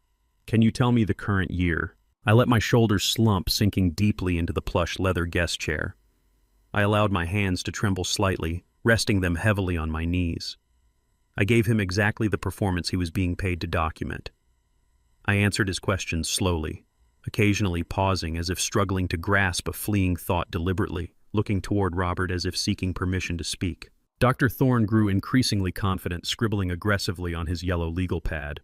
He pressed harder, changing his tone to provoke a hostile reaction. "Megan tells me you accused her of stealing your money, Garrett. Paranoia regarding personal finances is a classic, undeniable symptom of cognitive decline. You understand that your family is only trying to protect you from making terrible financial mistakes, do you not? I kept my eyes fixed on the floor, playing the part of a broken, intimidated senior citizen. I understand they want my house, I mumbled softly, letting my voice crack with feigned despair. I know they want my pension. Dr. Thorne smiled, a predatory, victorious smile. He had his narrative. He leaned forward to deliver the final psychological blow, preparing to formally dismiss my lucid complaints as the ravings of a sick mind. But it was in that precise moment of his absolute arrogance that I sprang the trap. I reached into my heavy coat pocket as if searching for a handkerchief. Instead, my trembling hand snagged the edge of a thick, official-looking legal folder I had deliberately placed there. I pulled it out clumsily, letting it slip from my grasp. The folder hit the polished floor, spilling its contents violently across the expensive Persian rug. Robert, playing the dutiful driver, instantly dropped to his knees to gather the scattered papers.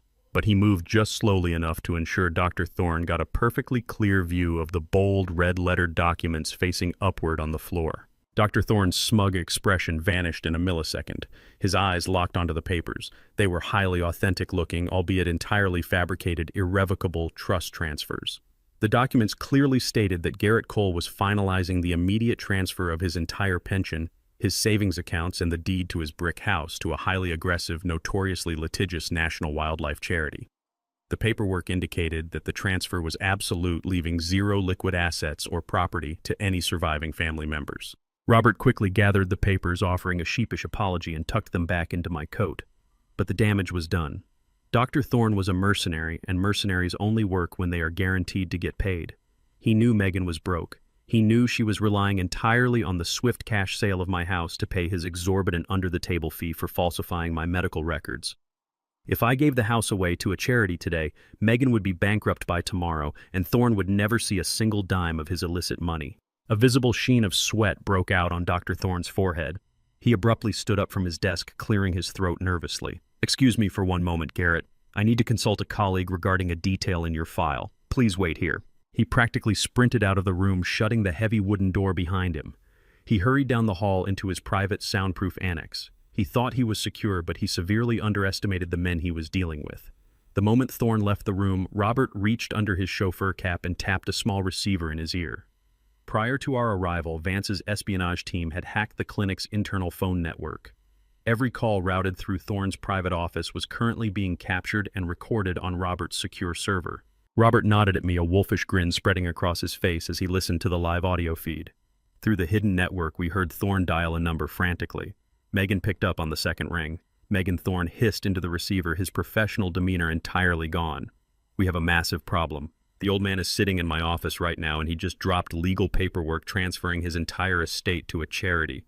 The deed, the pension, everything." What? Megan shrieked through the phone line, her voice cracking with pure panic. "That is impossible. I have the power of attorney." "He is executing an irrevocable trust bypass," Thorne yelled back, sweating. "You told me the assets were secure. If he signs those papers before the court hearing tomorrow, you get nothing. And if you get nothing, I do not get my $50,000 consultation fee. I am not committing perjury and risking my medical license for a bankrupt client, Megan. Fix this today, or I am shredding the affidavit and canceling the hearing." Robert ended the recording and removed his earpiece. We had the smoking gun. A licensed medical professional had just confessed on tape to exchanging a fabricated medical diagnosis for a $50,000 payout from my daughter-in-law. Sitting in that sterile clinic, a profound disgust washed over me. This was the dark, horrifying underbelly of elder care. People assume that the greatest threat to a senior citizen is a failing body or a fading mind. The truth is far more sinister. The greatest threat is a system that allows greedy relatives to weaponize medical authority for personal profit. Doctors who took a solemn oath to do no harm were actively participating in a sanitized form of human trafficking, stripping the elderly of their legal rights, their dignity, and their homes, all for a cut of the inheritance. It was a vile, predatory industry that thrived in the shadows, and I was going to completely dismantle this one piece of it. Dr. Thorne returned to the office a few minutes later, pale and visibly shaking. He hurriedly concluded the session, offering vague platitudes before rushing us out the door. He was a rat abandoning a sinking ship, terrified that his payday had just evaporated. As Robert drove us back to the safety of the luxury penthouse, my secure phone vibrated with a new update from Vance's surveillance team. Megan was in total freefall. With Dr. Thorne threatening to back out and the house sale legally stalled by her impending panic over the fake charity documents, her corporate audit was now only days away. She was completely out of time and out of options. The surveillance intercept revealed she was pivoting to a desperate, immediate alternative. Since she could not liquidate the house today, she was going to liquidate what was inside it. She had just contracted a high-end cash-only estate auctioneer to illegally sell off every single piece of Evelyn's priceless antique furniture this coming weekend. She thought she could turn my most precious memories into fast cash. She was about to find out that I was the phantom bidder ready to destroy her. I sat in the darkened living room of my penthouse suite, a secure tablet glowing brightly on the glass coffee table in front of me. Vance, the lead corporate investigator I hired, had easily infiltrated the private estate sale Megan organized. She did not use a public auction house or a legitimate estate liquidator. She was far too desperate and needed cash without the standard 30-day clearing period. Instead, she rented a sleek, modern gallery space downtown, inviting her elite, pretentious country club circle for an exclusive invite-only liquidation event. Through the hidden camera pinned to Vance's lapel, I watched my entire life displayed on cold, sterile pedestals under harsh gallery lighting. There was the handcrafted oak dining table where Derek ate his childhood meals, the table where I had spent countless evenings helping him with his homework. There was Evelyn's prized collection of vintage jazz records and the stunning mid-century cedar chest we saved up for 3 years to buy when we first got married. Megan was standing in the center of the room wearing a designer cocktail dress and holding a crystal flute of champagne. She was laughing loudly with a group of women draped in expensive furs and diamonds mocking the very items she was selling. "Oh, this old thing," Megan sneered, tapping her manicured nails against the pristine glass of Evelyn's antique display cabinet. "My father-in-law hoarded this junk for decades. It is dreadfully outdated, but I suppose it has a certain rustic working-class charm. I am letting it go for an absolute steal today just to clear up storage space before we finalize his medical placement." My jaw tightened. She was selling my wife's heritage for pennies just to save her own skin, masking her financial panic behind a veil of high society arrogance. She had hired a slick, unethical auctioneer who specialized in quick liquidations for desperate socialites. The auctioneer stepped up to the podium, announcing that all sales today required immediate wire transfers or certified cashier checks, bypassing all standard tax declarations. Megan was boldly organizing a black market asset dump right in front of her wealthy friends. The bidding began on the cedar chest. A woman in a fur coat raised her paddle, offering a pathetic $200 for a piece worth at least $3,000. Megan nodded eagerly, radiating a desperate hunger for the cash. I picked up my secure phone and dialed the number for Robert's proxy bidder. We had hired a sophisticated actor with a flawless European accent posing as the acquisition manager for a reclusive foreign billionaire. He was standing at the back of the gallery dressed in a sharp bespoke suit holding a numbered paddle. $5,000, the proxy announced, his voice echoing with absolute authority through the gallery. Megan's head snapped toward the back of the room.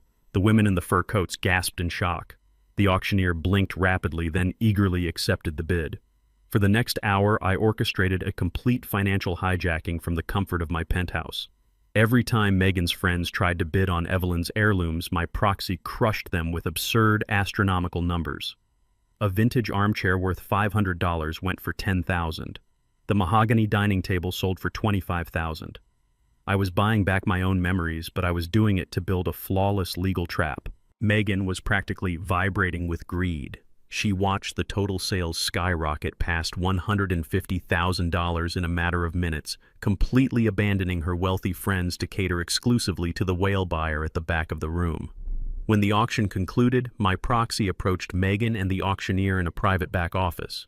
Vance followed closely behind his hidden camera, capturing every single word. "My client is incredibly private," the proxy stated smoothly, placing a heavy leather briefcase on the desk. "He prefers to operate entirely off the books. He will authorize an immediate offshore wire transfer for the total amount of $150,000.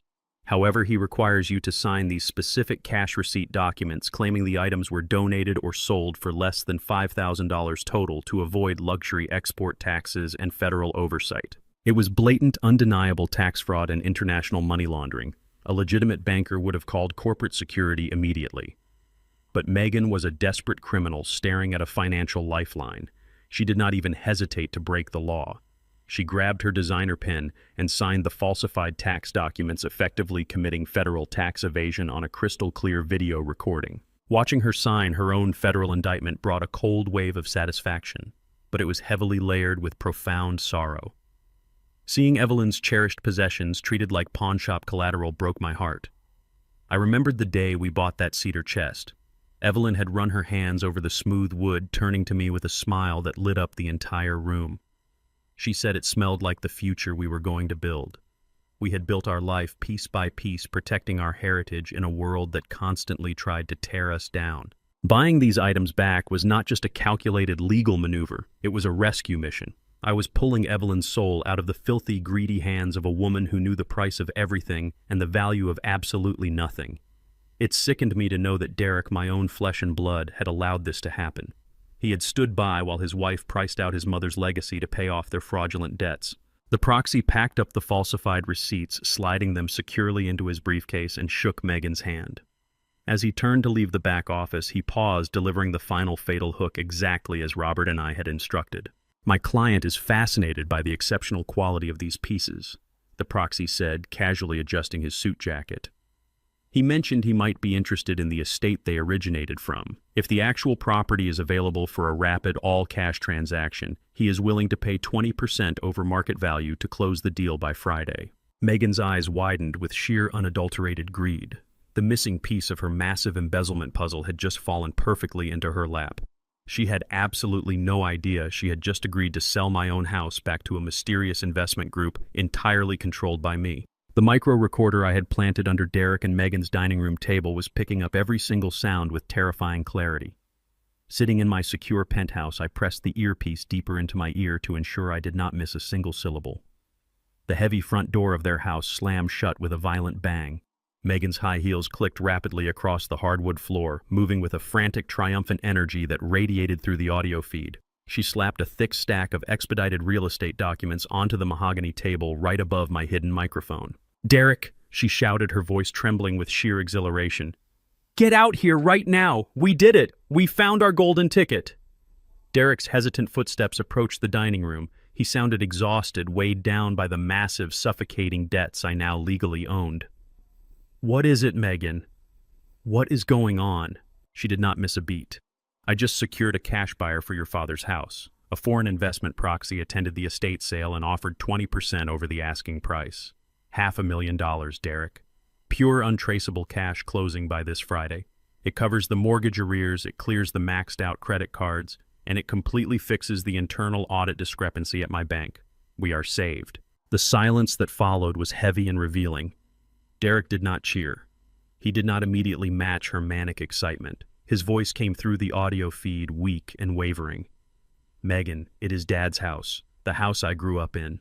Rushing an off-the-books cash sale to a faceless foreign entity feels like crossing a line we can never uncross. If the authorities look closely at that forged power of attorney, we are going to federal prison."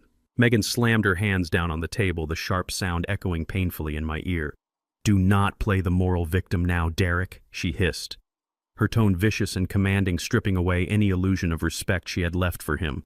"We are standing on the edge of total financial ruin. You lost our money on your pathetic startup venture. You maxed out the second mortgage because you wanted to play the big-shot entrepreneur. If we do not execute this sale today, we are homeless by Christmas. Act like a man for once in your life. Your father's mind is completely gone. He is sitting in a cheap motel or wandering the streets completely unaware of what day it is. He does not need that house, but we absolutely need this cash. Sign the closing authorization right now." I listened as my son's remaining shred of conscience evaporated into the cold air. He offered no further resistance, no defense of the man who had raised him. The distinct scratch of a pen against heavy paper filled the audio feed. Derek was signing away his childhood home, finalizing his ultimate, unforgivable betrayal. A moment later, the loud pop of a champagne cork echoed through the room. They laughed and toasted to their victory, clinking crystal glasses together, entirely convinced they had just executed the perfect crime. I slowly removed the earpiece, feeling a cold, dark satisfaction settle deep in my chest. Robert Pierce was sitting across from me in the penthouse suite, nursing a glass of sparkling water while reviewing a secure legal tablet. He looked up, catching the grim determination hardening in my eyes. They signed the preliminary closing agreements, I stated flatly, placing the earpiece on the glass coffee table. They are expecting the $500,000 wire transfer by Friday morning. Robert allowed a sharp, predatory smile to cross his face. He tapped the screen of his tablet, pulling up the digital contracts Megan had just blindly authorized and transmitted to his office. She is so blinded by her own greed and desperation that she did not even bother to run a rudimentary background check on the buyer, Robert explained, his voice laced with deep professional amusement. The foreign investment group she is so thrilled to sell to is a front company registered in Delaware. It is a subsidiary entirely controlled by your ghost trust. She is literally selling your own house back to you, Garrett. I leaned back into the leather sofa, letting the sheer magnitude of the trap wash over me. What happens when she tries to process the cash transfer? I asked, wanting to hear the exact mechanics of her impending destruction. Robert set the tablet down and folded his hands. That is the absolute masterpiece of this operation.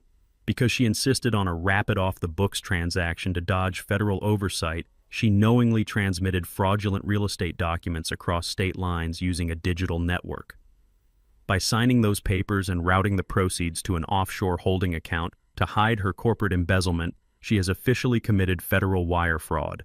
The $500,000 she is eagerly expecting will never hit her shadow account. Robert paused, his smile widening into something truly lethal. We have coordinated with the highest levels of the banking compliance division. The moment she attempts to clear the incoming wire transfer, the funds will be automatically diverted into a heavily monitored federal escrow account. This will trigger an immediate unblockable alert to the FBI Financial Crimes Unit. She thinks she has secured her salvation. In reality, she has just locked the door to her own prison cell. I absorbed the brilliant, devastating strategy. Megan and Derek had celebrated way too early. Every single signature they placed on those closing documents added another 5 to 10 years to their inevitable federal sentences.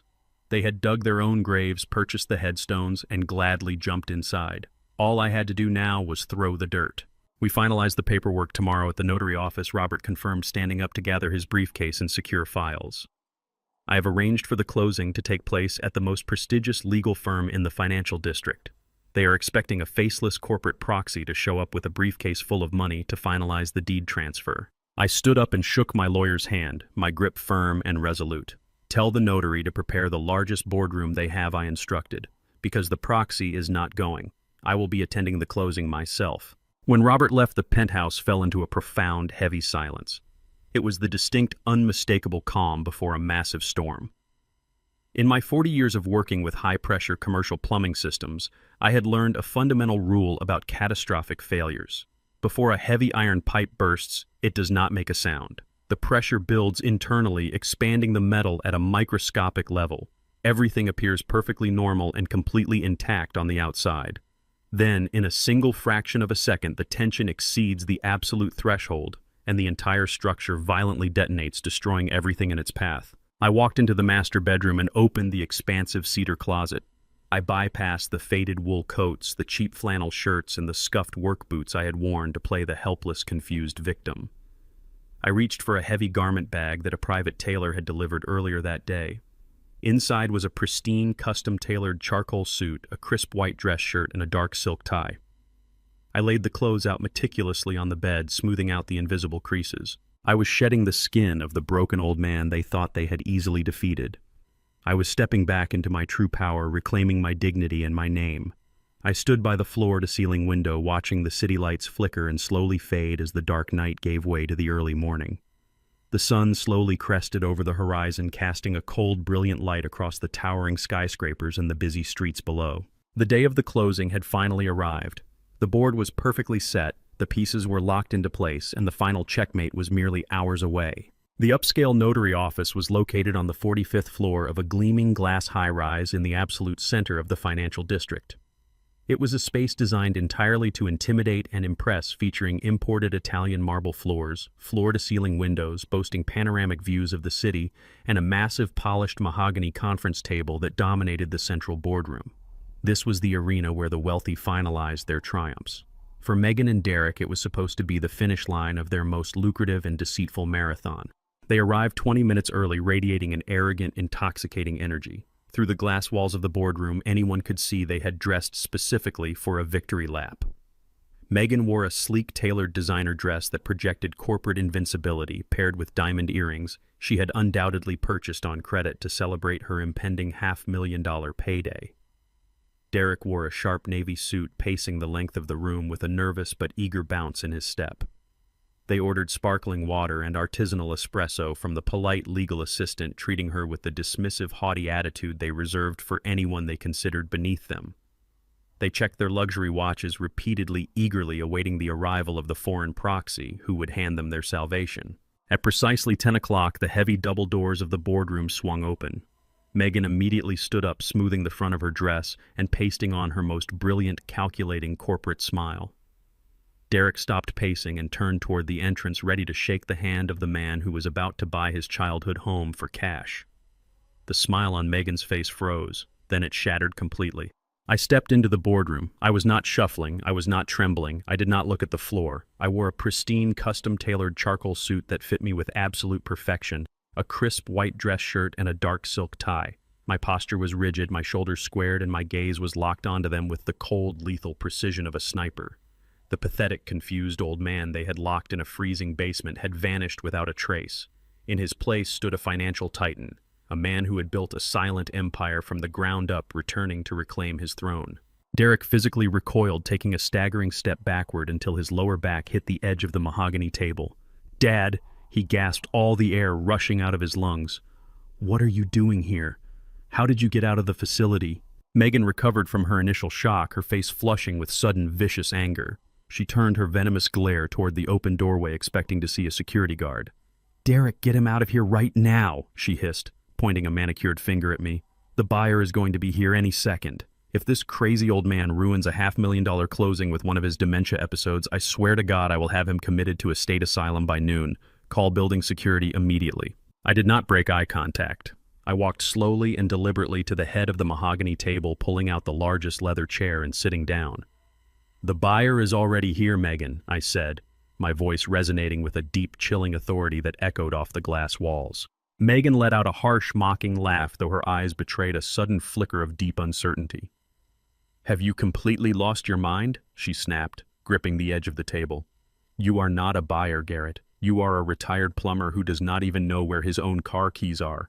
Get out of my meeting." I placed my heavy leather briefcase on the polished wood. The sharp metallic snap of the brass latches opening sounded like a gunshot in the tense silence of the room. I reached inside and pulled out the thick red manila folder provided by Vance. I dropped it onto the center of the table. Next, I took out the small black digital extraction drive Toby had used to clone her terminal. I placed it gently next to the red folder. Finally, I pulled out a towering stack of heavily notarized, court-certified financial acquisition documents bound in premium legal backing. I dropped them with a heavy thud directly in front of my son. "I am not here to sign my house away," I stated, leaning back in my chair and steepling my fingers. "I am here to collect." Derek stared at the documents in front of him, his hands trembling as he read the bold print on the top page. It was the complete portfolio of his secondary market debts, his failed startup loans, his maxed-out credit cards, and his defaulted second mortgage. "Evelyn Holdings," he whispered, reading the name of the shell company that had purchased his financial life. He looked up at me, his eyes wide with a terrifying realization. "Evelyn Holdings, Mom's name. You bought my debt." Every single penny of it, I confirmed, my voice devoid of any paternal warmth. "I own your house, Derek. I own your cars. I own the absolute legal right to garnish your wages and seize your remaining assets the second you default, which, according to these papers, officially happens at midnight tonight. You wanted to sell my home to clear your debts. You failed to realize that I am your only creditor." Megan's face turned completely ashen. Her eyes darted wildly from the debt papers to the red folder sitting in the center of the table. She lunged forward, grabbing the red folder and flipping it open. As her eyes scanned the top page, her breath hitched. It was the complete, unredacted internal banking ledger showing the $350,000 deficit in her accounts. It was followed by the digital forensic trail of her offshore transfers, highlighting her systemic embezzlement from her elderly clients. "This is fabricated," Megan whispered, her voice cracking as her hands shook violently. "This is a complete lie. You cannot access these files. You are just a stupid blue-collar old man. You do not have the clearance or the intelligence to bypass bank firewalls. I pointed to the black digital drive resting next to the folder. That is a direct clone of your terminal, Megan. It contains the time-stamped biometric overrides you used to force Toby to authorize your phantom corporate loans. It proves unequivocally that you attempted to cover up massive federal wire fraud using an innocent junior employee as your shield. You thought you were sprinting toward a $500,000 payday by rushing a shady cash sale of my property to a mysterious foreign investment group. I created that investment group. I laid out a pile of cash and you blindly walked right into the trap. The profound, agonizing silence that descended upon the boardroom was the sound of total, inescapable ruin. The power dynamic had violently and permanently inverted. For months they had treated me as a helpless burden, a biological obstacle standing between them and their unearned wealth. They had laughed at my supposed senility, locked me in a damp basement, and conspired with corrupt doctors to strip me of my human rights. Now the veil was ripped away. They realized they had been entirely outmatched, outsmarted, and outplayed by a man who had silently built a financial empire while they were busy drowning in vanity and debt. Derek collapsed into one of the leather chairs, burying his face in his hands as a pathetic broken sob escaped his throat. He had lost everything, his dignity, his father, his home, and his future in a single devastating stroke. But Megan did not surrender. The realization that her entire corporate shield had been obliterated triggered a raw, animalistic fight-or-flight response. The polished, arrogant banker vanished, replaced by a cornered, desperate predator. Her chest heaved as she threw the red folder back onto the table. "You think you have won, you sick old bastard?" she screamed, her voice reaching a hysterical shrill pitch that vibrated against the glass windows.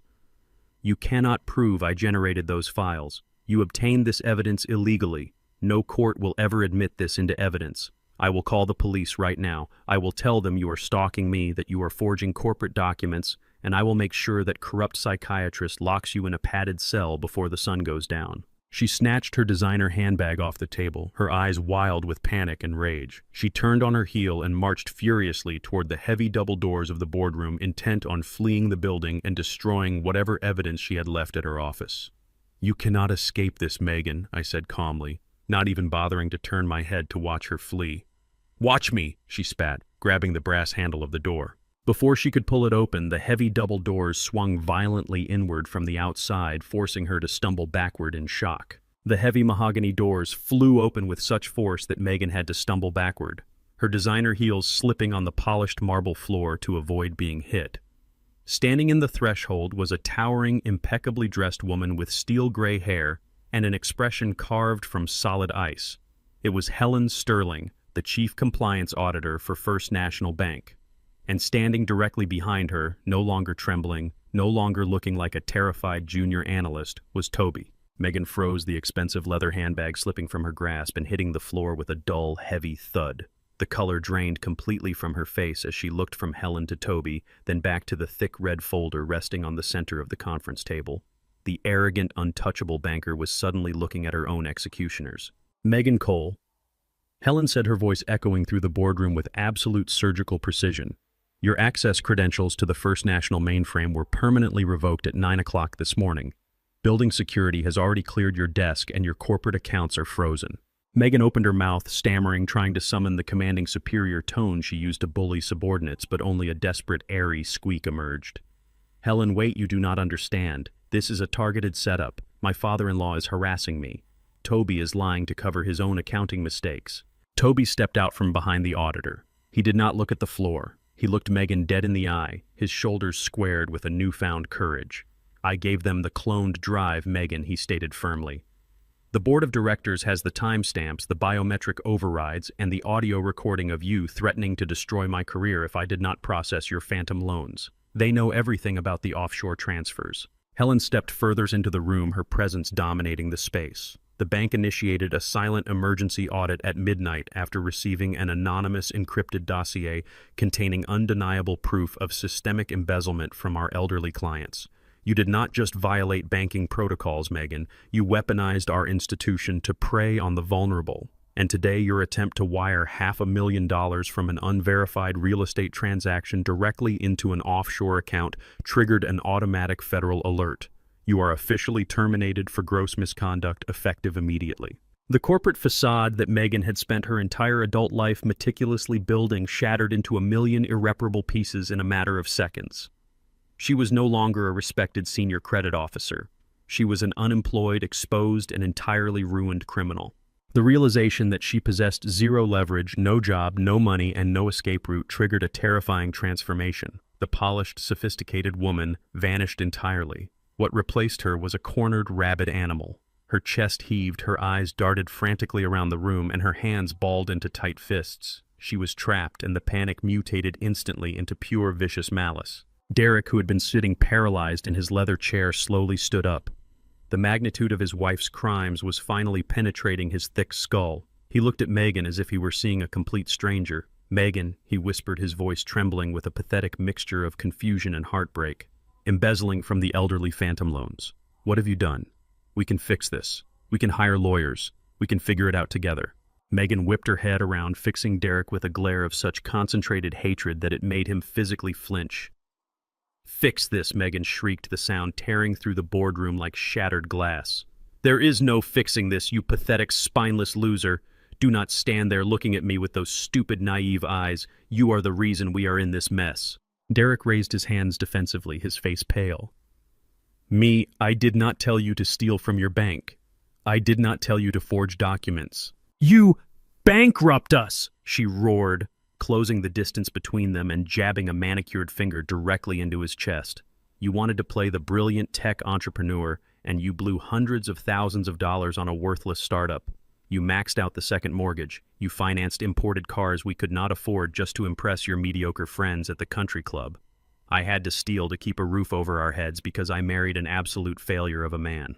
Derek's lower lip quivered. He looked like a scolded child standing in the middle of a corporate boardroom. "But you said you loved me. You said we were a team." A vicious, ugly laugh erupted from Megan's throat. "A team, Derek. I never loved you. I merely tolerated you. I looked at you and saw a weak, malleable idiot attached to a father who I thought was sitting on a massive, easily liquidated nest egg.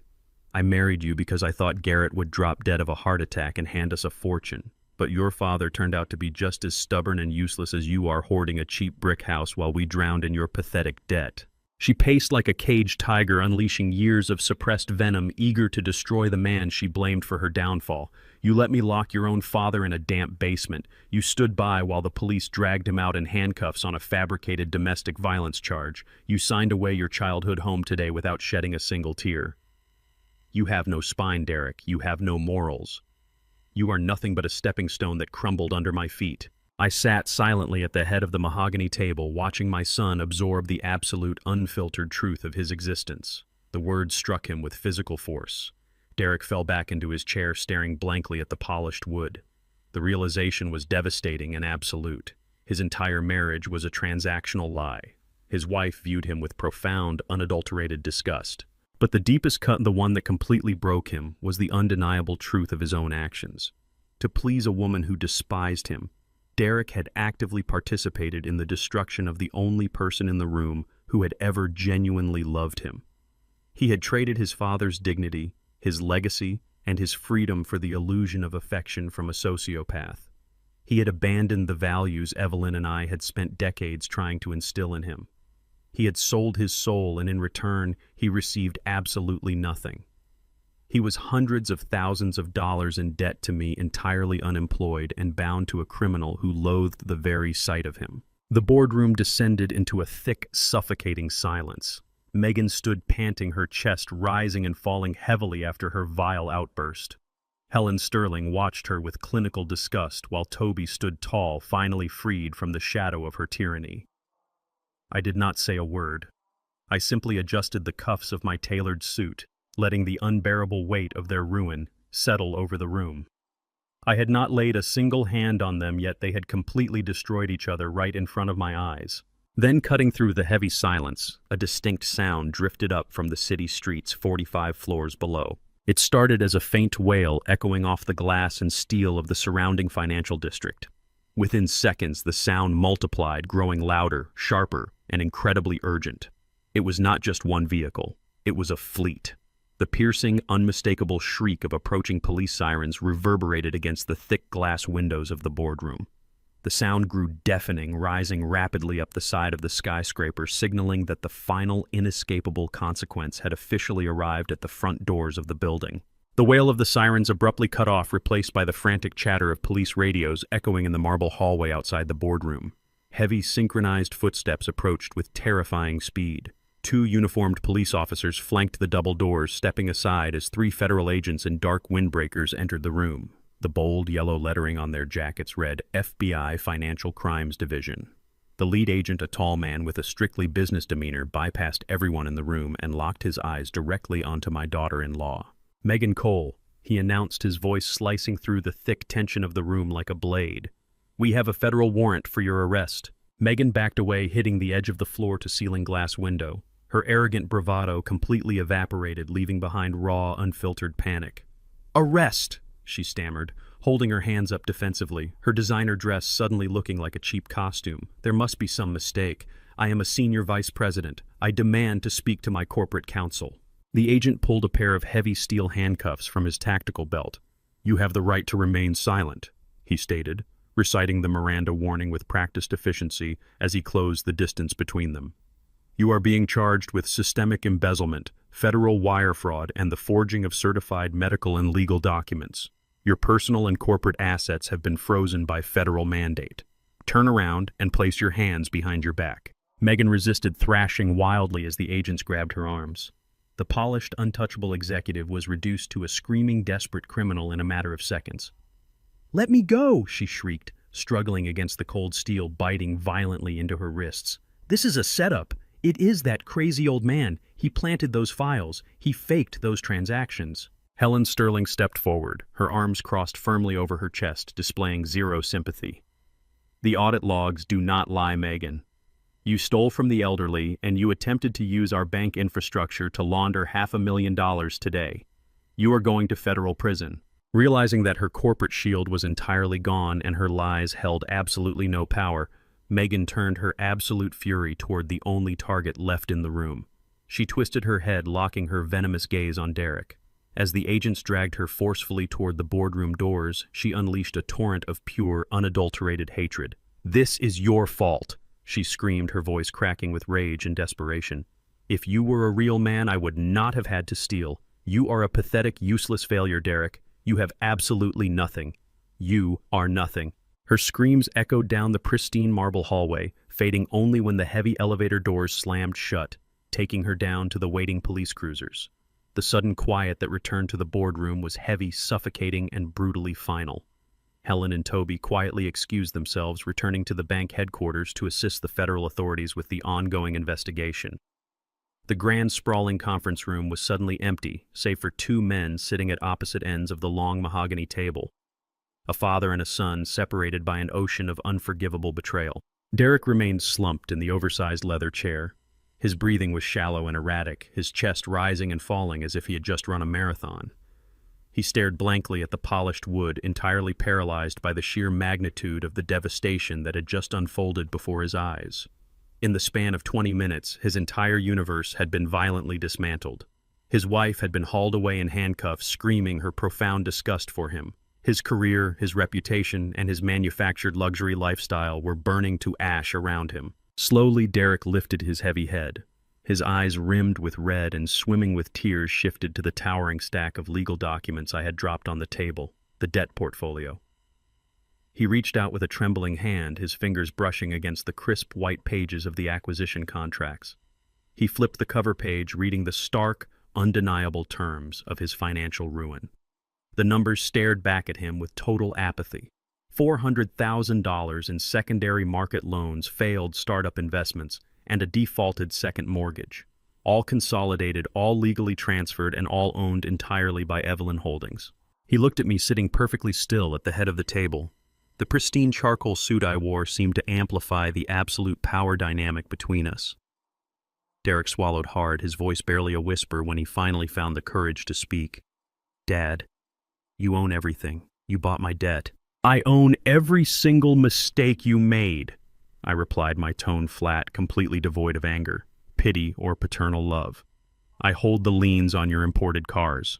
I hold the note on your house. By midnight tonight, when your accounts officially default, I have the absolute legal authority to seize every asset you possess and garnish every paycheck you earn for the rest of your natural life.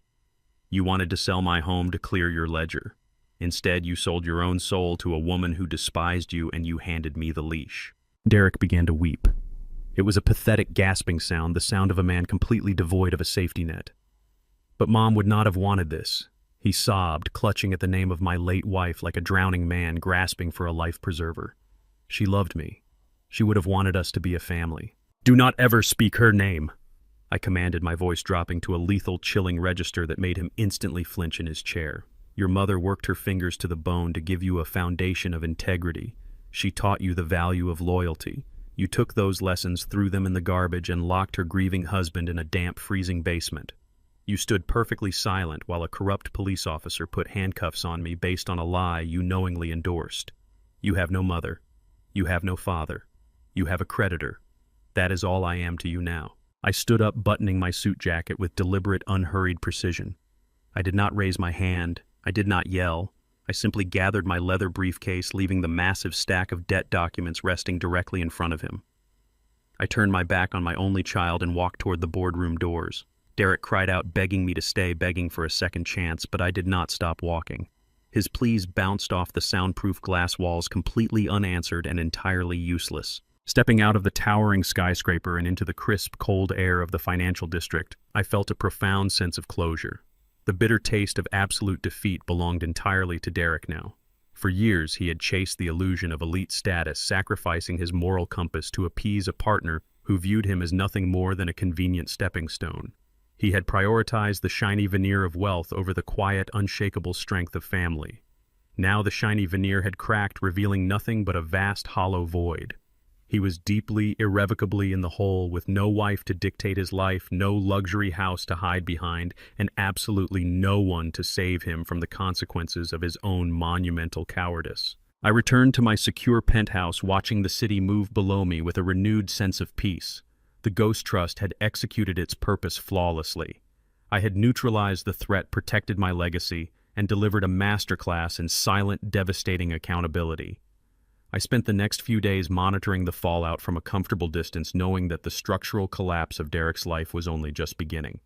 The criminal arrest of a senior banking executive makes phenomenal headlines, and the corporate world is utterly merciless when it comes to collateral damage. Exactly 1 week after the ambush in the boardroom, the final domino fell. The scandal surrounding Megan's embezzlement and federal wire fraud was plastered across the front pages of every local financial newspaper. Derek walked into his prestigious corporate sales office completely unaware that his own professional execution was already scheduled. The vice president of sales did not even offer Derek a seat. When my son walked into the sprawling, glass-walled corner office that he had spent years ruthlessly trying to secure for himself, he found his supervisor standing behind the desk holding a printed copy of the Morning Financial Gazette. The headline detailing Megan's spectacular arrest and the massive elder fraud ring was circled in thick red ink. The human resources director was already standing quietly in the corner, clutching a severance packet and a cardboard box. Derek, the vice president, said, his voice entirely devoid of the jovial, back-slapping camaraderie they usually shared at the country club. "We manage the portfolios of high-net-worth individuals. Trust is the absolute foundation of this firm. Your wife is currently sitting in a federal holding cell for stealing hundreds of thousands of dollars from senior citizens, and our legal department has been notified that your personal wages are slated for maximum legal garnishment by a private holding company. You are an unmitigated public relations disaster. You are terminated effective immediately." Derek tried to argue, tried to distance himself from Megan, desperately pleading that he had no idea what she was doing behind closed doors. The executive simply stared at him with cold corporate apathy. In the business world he worshipped so deeply, loyalty was merely a buzzword. He was escorted out of the building by 2 armed security guards clutching a small cardboard box containing his framed degrees and a few desk trinkets. He was paraded past the staring, whispering faces of his colleagues, entirely stripped of his title and his dignity. He took a ride share back to his upscale suburban neighborhood, hoping to lock himself inside his house and figure out a survival strategy. But the rapid, merciless machinery of Evelyn Holdings had already been deployed. As his ride pulled onto his street, Derek saw a heavy industrial tow truck hooked up to the front axle of his pristine imported sports car. A second recovery agent was busy securing Megan's luxury SUV.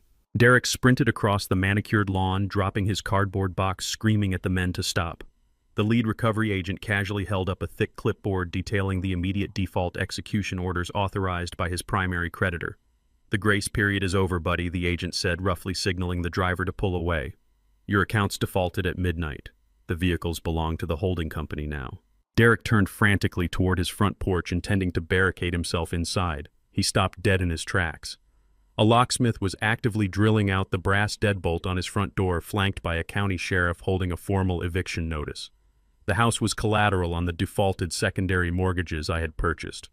The foreclosure process, expedited by the sheer volume of his toxic debt and the criminal seizure of Megan's assets, had locked him out completely. He was not permitted to step foot inside to grab a change of clothes, his electronics, or a single hidden dollar. He was left standing on the freezing pavement wearing a wrinkled suit, watching his entire manufactured existence get towed away down the street. Panic, absolute and blinding, finally overtook him. His credit cards were declined the moment he tried to buy a hot cup of coffee at a corner diner. His calls to his wealthy friends, the men he had bought expensive drinks for just a week prior, went straight to voicemail. He was a radioactive pariah. By nightfall, the bitter winter cold began to seep through the thin fabric of his designer jacket. He had no money, no shelter, and no allies. Desperation forces the mind to search for any available anchor. Derek remembered the frantic phone call on Thanksgiving night. He remembered me telling him I had checked into a cheap highway motel on the industrial outskirts of the city to get some rest. Assuming I was still a confused, vulnerable old man hiding from the chaos, Derek walked 3 miles through the freezing sleet, his expensive leather shoes blistering his heels, until he saw the flickering neon sign of the roadside motel. He stumbled into the cramped, smoke-smelling lobby, leaning heavily against the scratched laminate counter. He begged the night clerk to give him the room number for Garrett Cole. The clerk, an older woman filing her nails, did not even bother checking the computer. She laughed a dry, raspy laugh. "Cole checked out days ago," she stated flatly. Paid in cash, left a few bucks for the maid, and vanished before the sun came up. Derek gripped the counter, his chest heaving. Did he leave a forwarding address? A phone number? Anything? The clerk rolled her eyes, pointing to a small stack of discarded mail. He did not leave a number, but a courier dropped off a legal parcel for him the next afternoon. He had a private delivery service forward it to his actual residence. The address is right there on the shipping manifest. Derek snatched the piece of paper, his bloodshot eyes scanning the printed text. His breath hitched in his throat. He recognized the address immediately. It was not a nursing home. It was not an assisted living facility. It was the Obsidian, the most exclusive, heavily fortified luxury residential skyscraper in the entire financial district. It was a building where penthouses sold for tens of millions of dollars in cash, a fortress reserved for foreign dignitaries, tech billionaires, and the absolute elite. It took Derek another exhausting hour to navigate his way back to the city center. When he finally stood before the towering, illuminated glass walls of the Obsidian, he looked like a broken vagrant. He pushed through the heavy revolving doors, dripping freezing rain onto the flawless, imported marble floor of the grand lobby.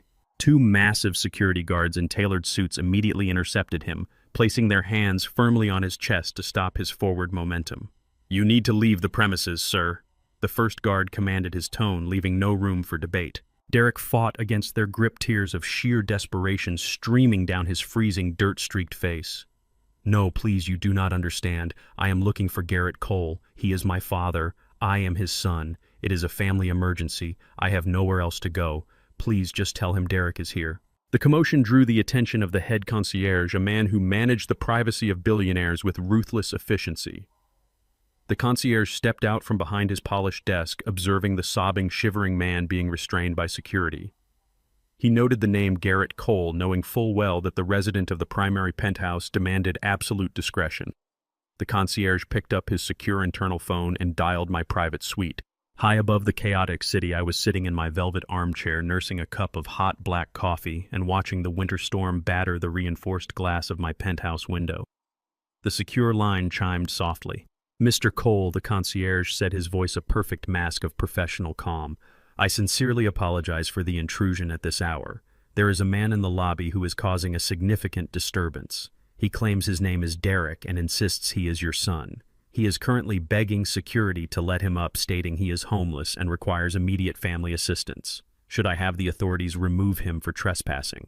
I lowered my coffee cup, letting the profound poetic irony of the moment settle deep into my bones. The roles had completely and violently reversed. Just days ago, Derek had stood comfortably in his warm, sprawling suburban house, watching his wife lock me in a damp, windowless basement.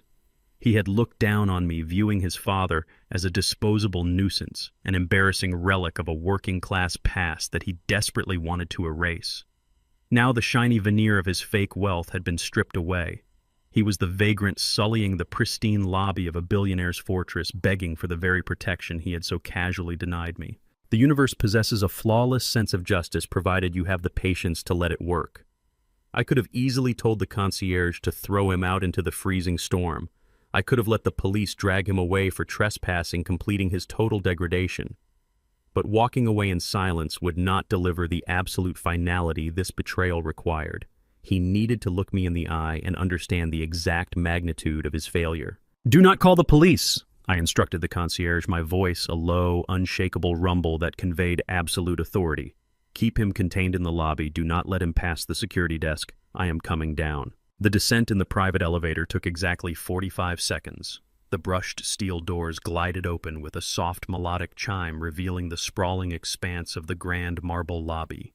The space was a monument to untouchable wealth, bathed in the soft glow of crystal chandeliers and guarded by men who evaluated human worth with clinical precision.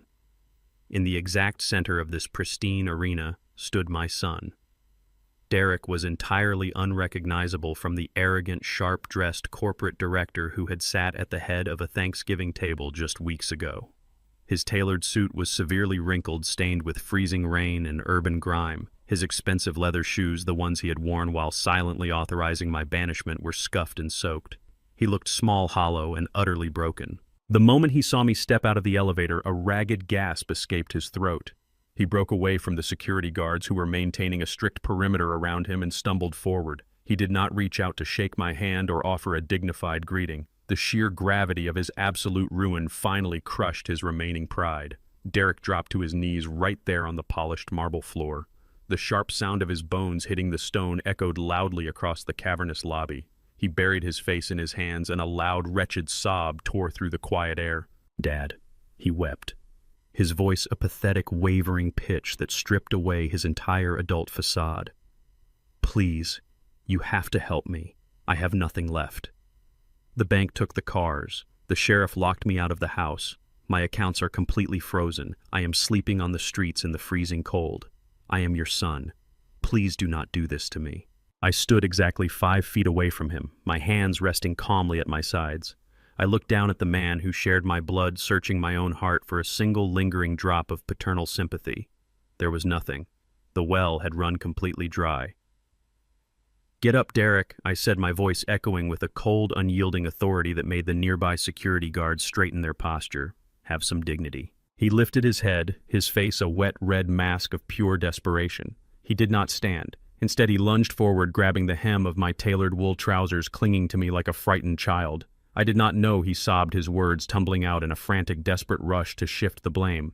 Megan controlled all the accounts. She managed the paperwork. She told me the power of attorney was just a standard medical precaution. She manipulated me, Dad. She brainwashed me into believing you were losing your mind. I was just trying to keep my marriage together.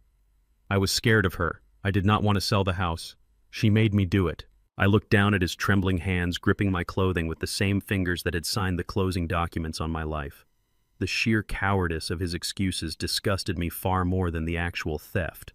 He was a 38-year-old man, a corporate executive who fired people for a living, and yet he was kneeling on the floor blaming a woman for his own lack of a moral compass. I reached down, grasped his wrists with a vice-like grip, and forcefully detached his hands from my trousers. I took a deliberate step back, severing the physical contact. "Do not insult my intelligence by playing the victim," I stated, my words falling upon him like heavy stones. "You were not brainwashed, Derek. You were greedy. You were perfectly willing to let your own father be discarded like a piece of broken furniture because it secured your luxury lifestyle. You watched your wife lock me in a damp, windowless basement, and you walked upstairs to sleep in a warm bed. You stood silent in your home office while she sliced her own arm open, and you looked a police officer dead in the eye and verified a psychotic lie to have me hauled away in handcuffs." Derek shook his head frantically, fresh tears streaming down his face. I was weak, he pleaded, his voice breaking. I made a terrible mistake. I am so sorry. I will do anything. I will work for you. I will pay back every single cent. Just do not leave me out here to die. You cannot pay back what you owe me, Derek, I replied, my tone devoid of any rising anger, functioning only as a flawless surgical execution of his remaining hopes. The debt you owe is not financial. It is moral, and you are morally bankrupt. You chose the illusion of wealth over the reality of family. You sold your integrity to a woman who openly despised you. I paused, letting the silence hang between us, ensuring that my final words would be etched permanently into his memory. I gave you life, Derek. I broke my back working double shifts to put a roof over your head and pay for the education you used to look down on me. But I am not obligated to fund your greed.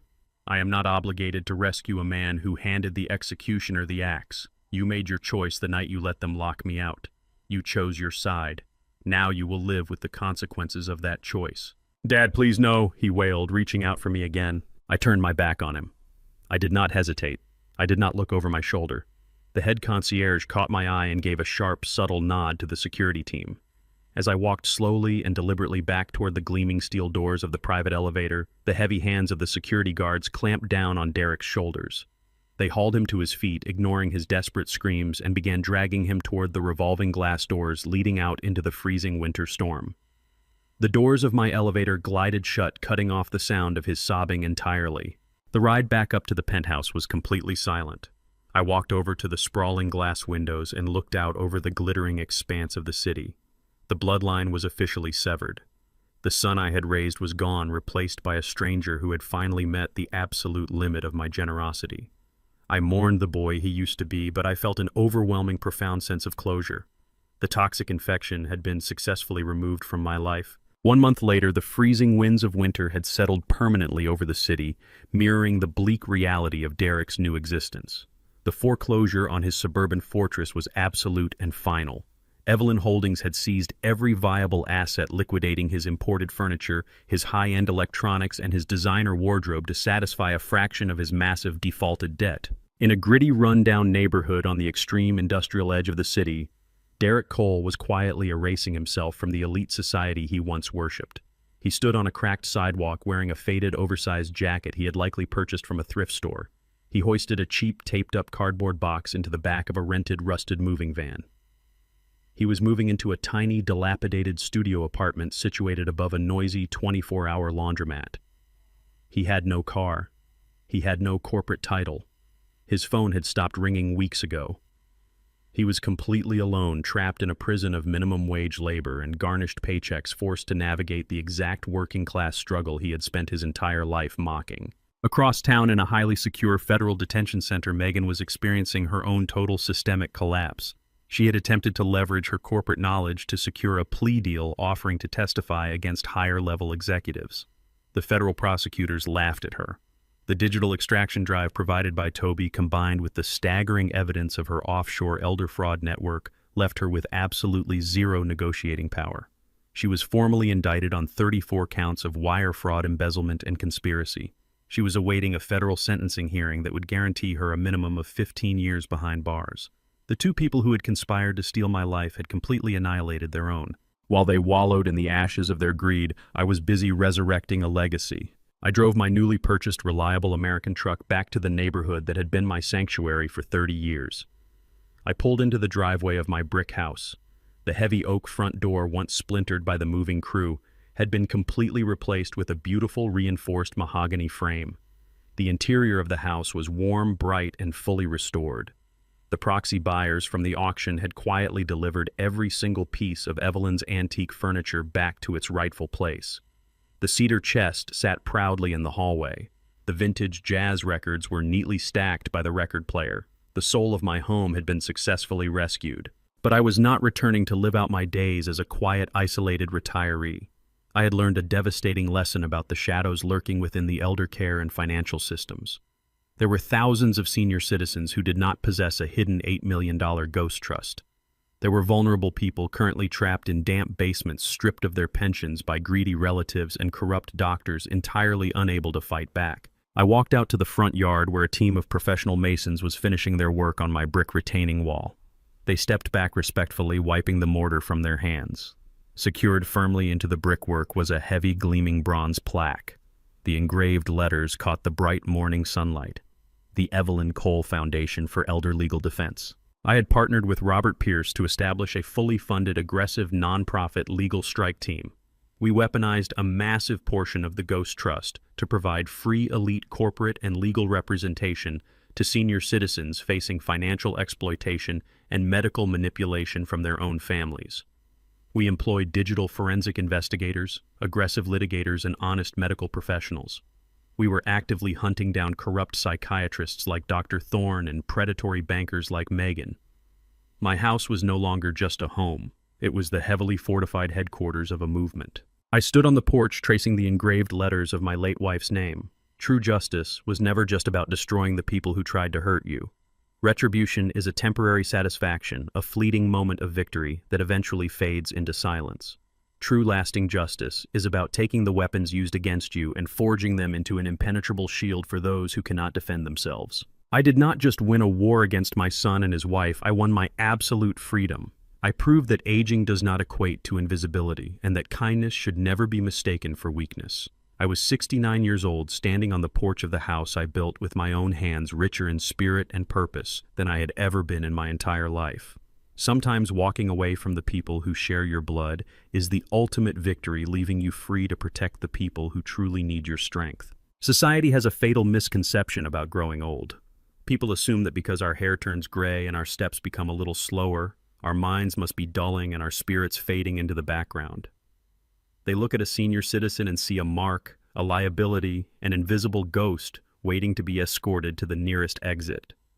They forget that we built the very foundations they walk on. They forget that the silence of an older man is rarely confusion. More often than not, it is calculation. I spent decades working, sacrificing, and biting my tongue to provide for my son, holding on to the naive belief that blood was an unbreakable bond. But blood only makes you related. Loyalty, respect, and mutual protection are what actually make you family. When Derek and Megan looked at me, they did not see a grieving widower or a human being. They saw a decaying vault waiting to be cracked open. They mistook my infinite patience for absolute weakness. They assumed my quiet generosity meant I had surrendered my agency. But I learned the hardest lesson a parent can ever face. Unconditional love cannot exist without unconditional respect. Kindness is a gift, but my dignity is not for sale. I will never again set myself on fire simply to keep someone else warm, especially not someone who gladly handed the matches to my executioner.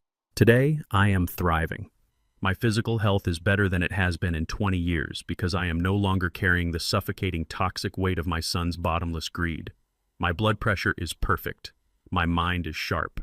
I sleep soundly every single night, undisturbed by the anxieties of ungrateful children and their fabricated emergencies.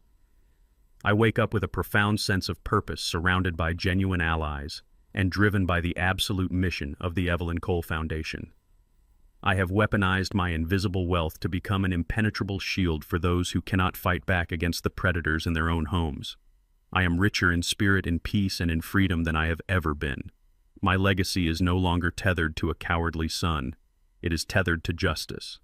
I rewrote the ending of my own life, and in doing so, I reclaimed my soul. Now I turn to you, the people who have listened to my journey from the very beginning. What would you have done in my place? Would you have found the strength to fight back in the shadows? Or would the agonizing pain of betrayal have kept you silent? Have you ever had to cut off toxic family members to save your own sanity and protect your livelihood? The decision to sever ties with your own flesh and blood is never easy, but sometimes it is the only way to survive and preserve your dignity. I want to hear your thoughts, your struggles, and your own stories of reclaiming your power. Let me know in the comments below. Your voice matters, and sharing your truth might just give someone else the courage they desperately need to stand up to the abusers in their own lives. Thank you for walking this difficult path with me and for understanding that our worth does not diminish with age. Don't forget to like, subscribe, and share. See you in the next life story with all my love and respect. Another profound truth I learned is that the loudest displays of wealth are often hiding the deepest desperation. My son and his wife traded their morals to maintain a fragile illusion of success. They were suffocating under the weight of their own vanity. They believed that expensive suits and luxury cars made them powerful while viewing my modest life as a weakness. But true power never needs to shout. True wealth is not what you show to the world, but the quiet security and unshakable integrity you build in the shadows. When you strip away the material greed, all that remains is your character. Please share this video with anyone who needs a reminder that true strength lies in who you are and not what you own.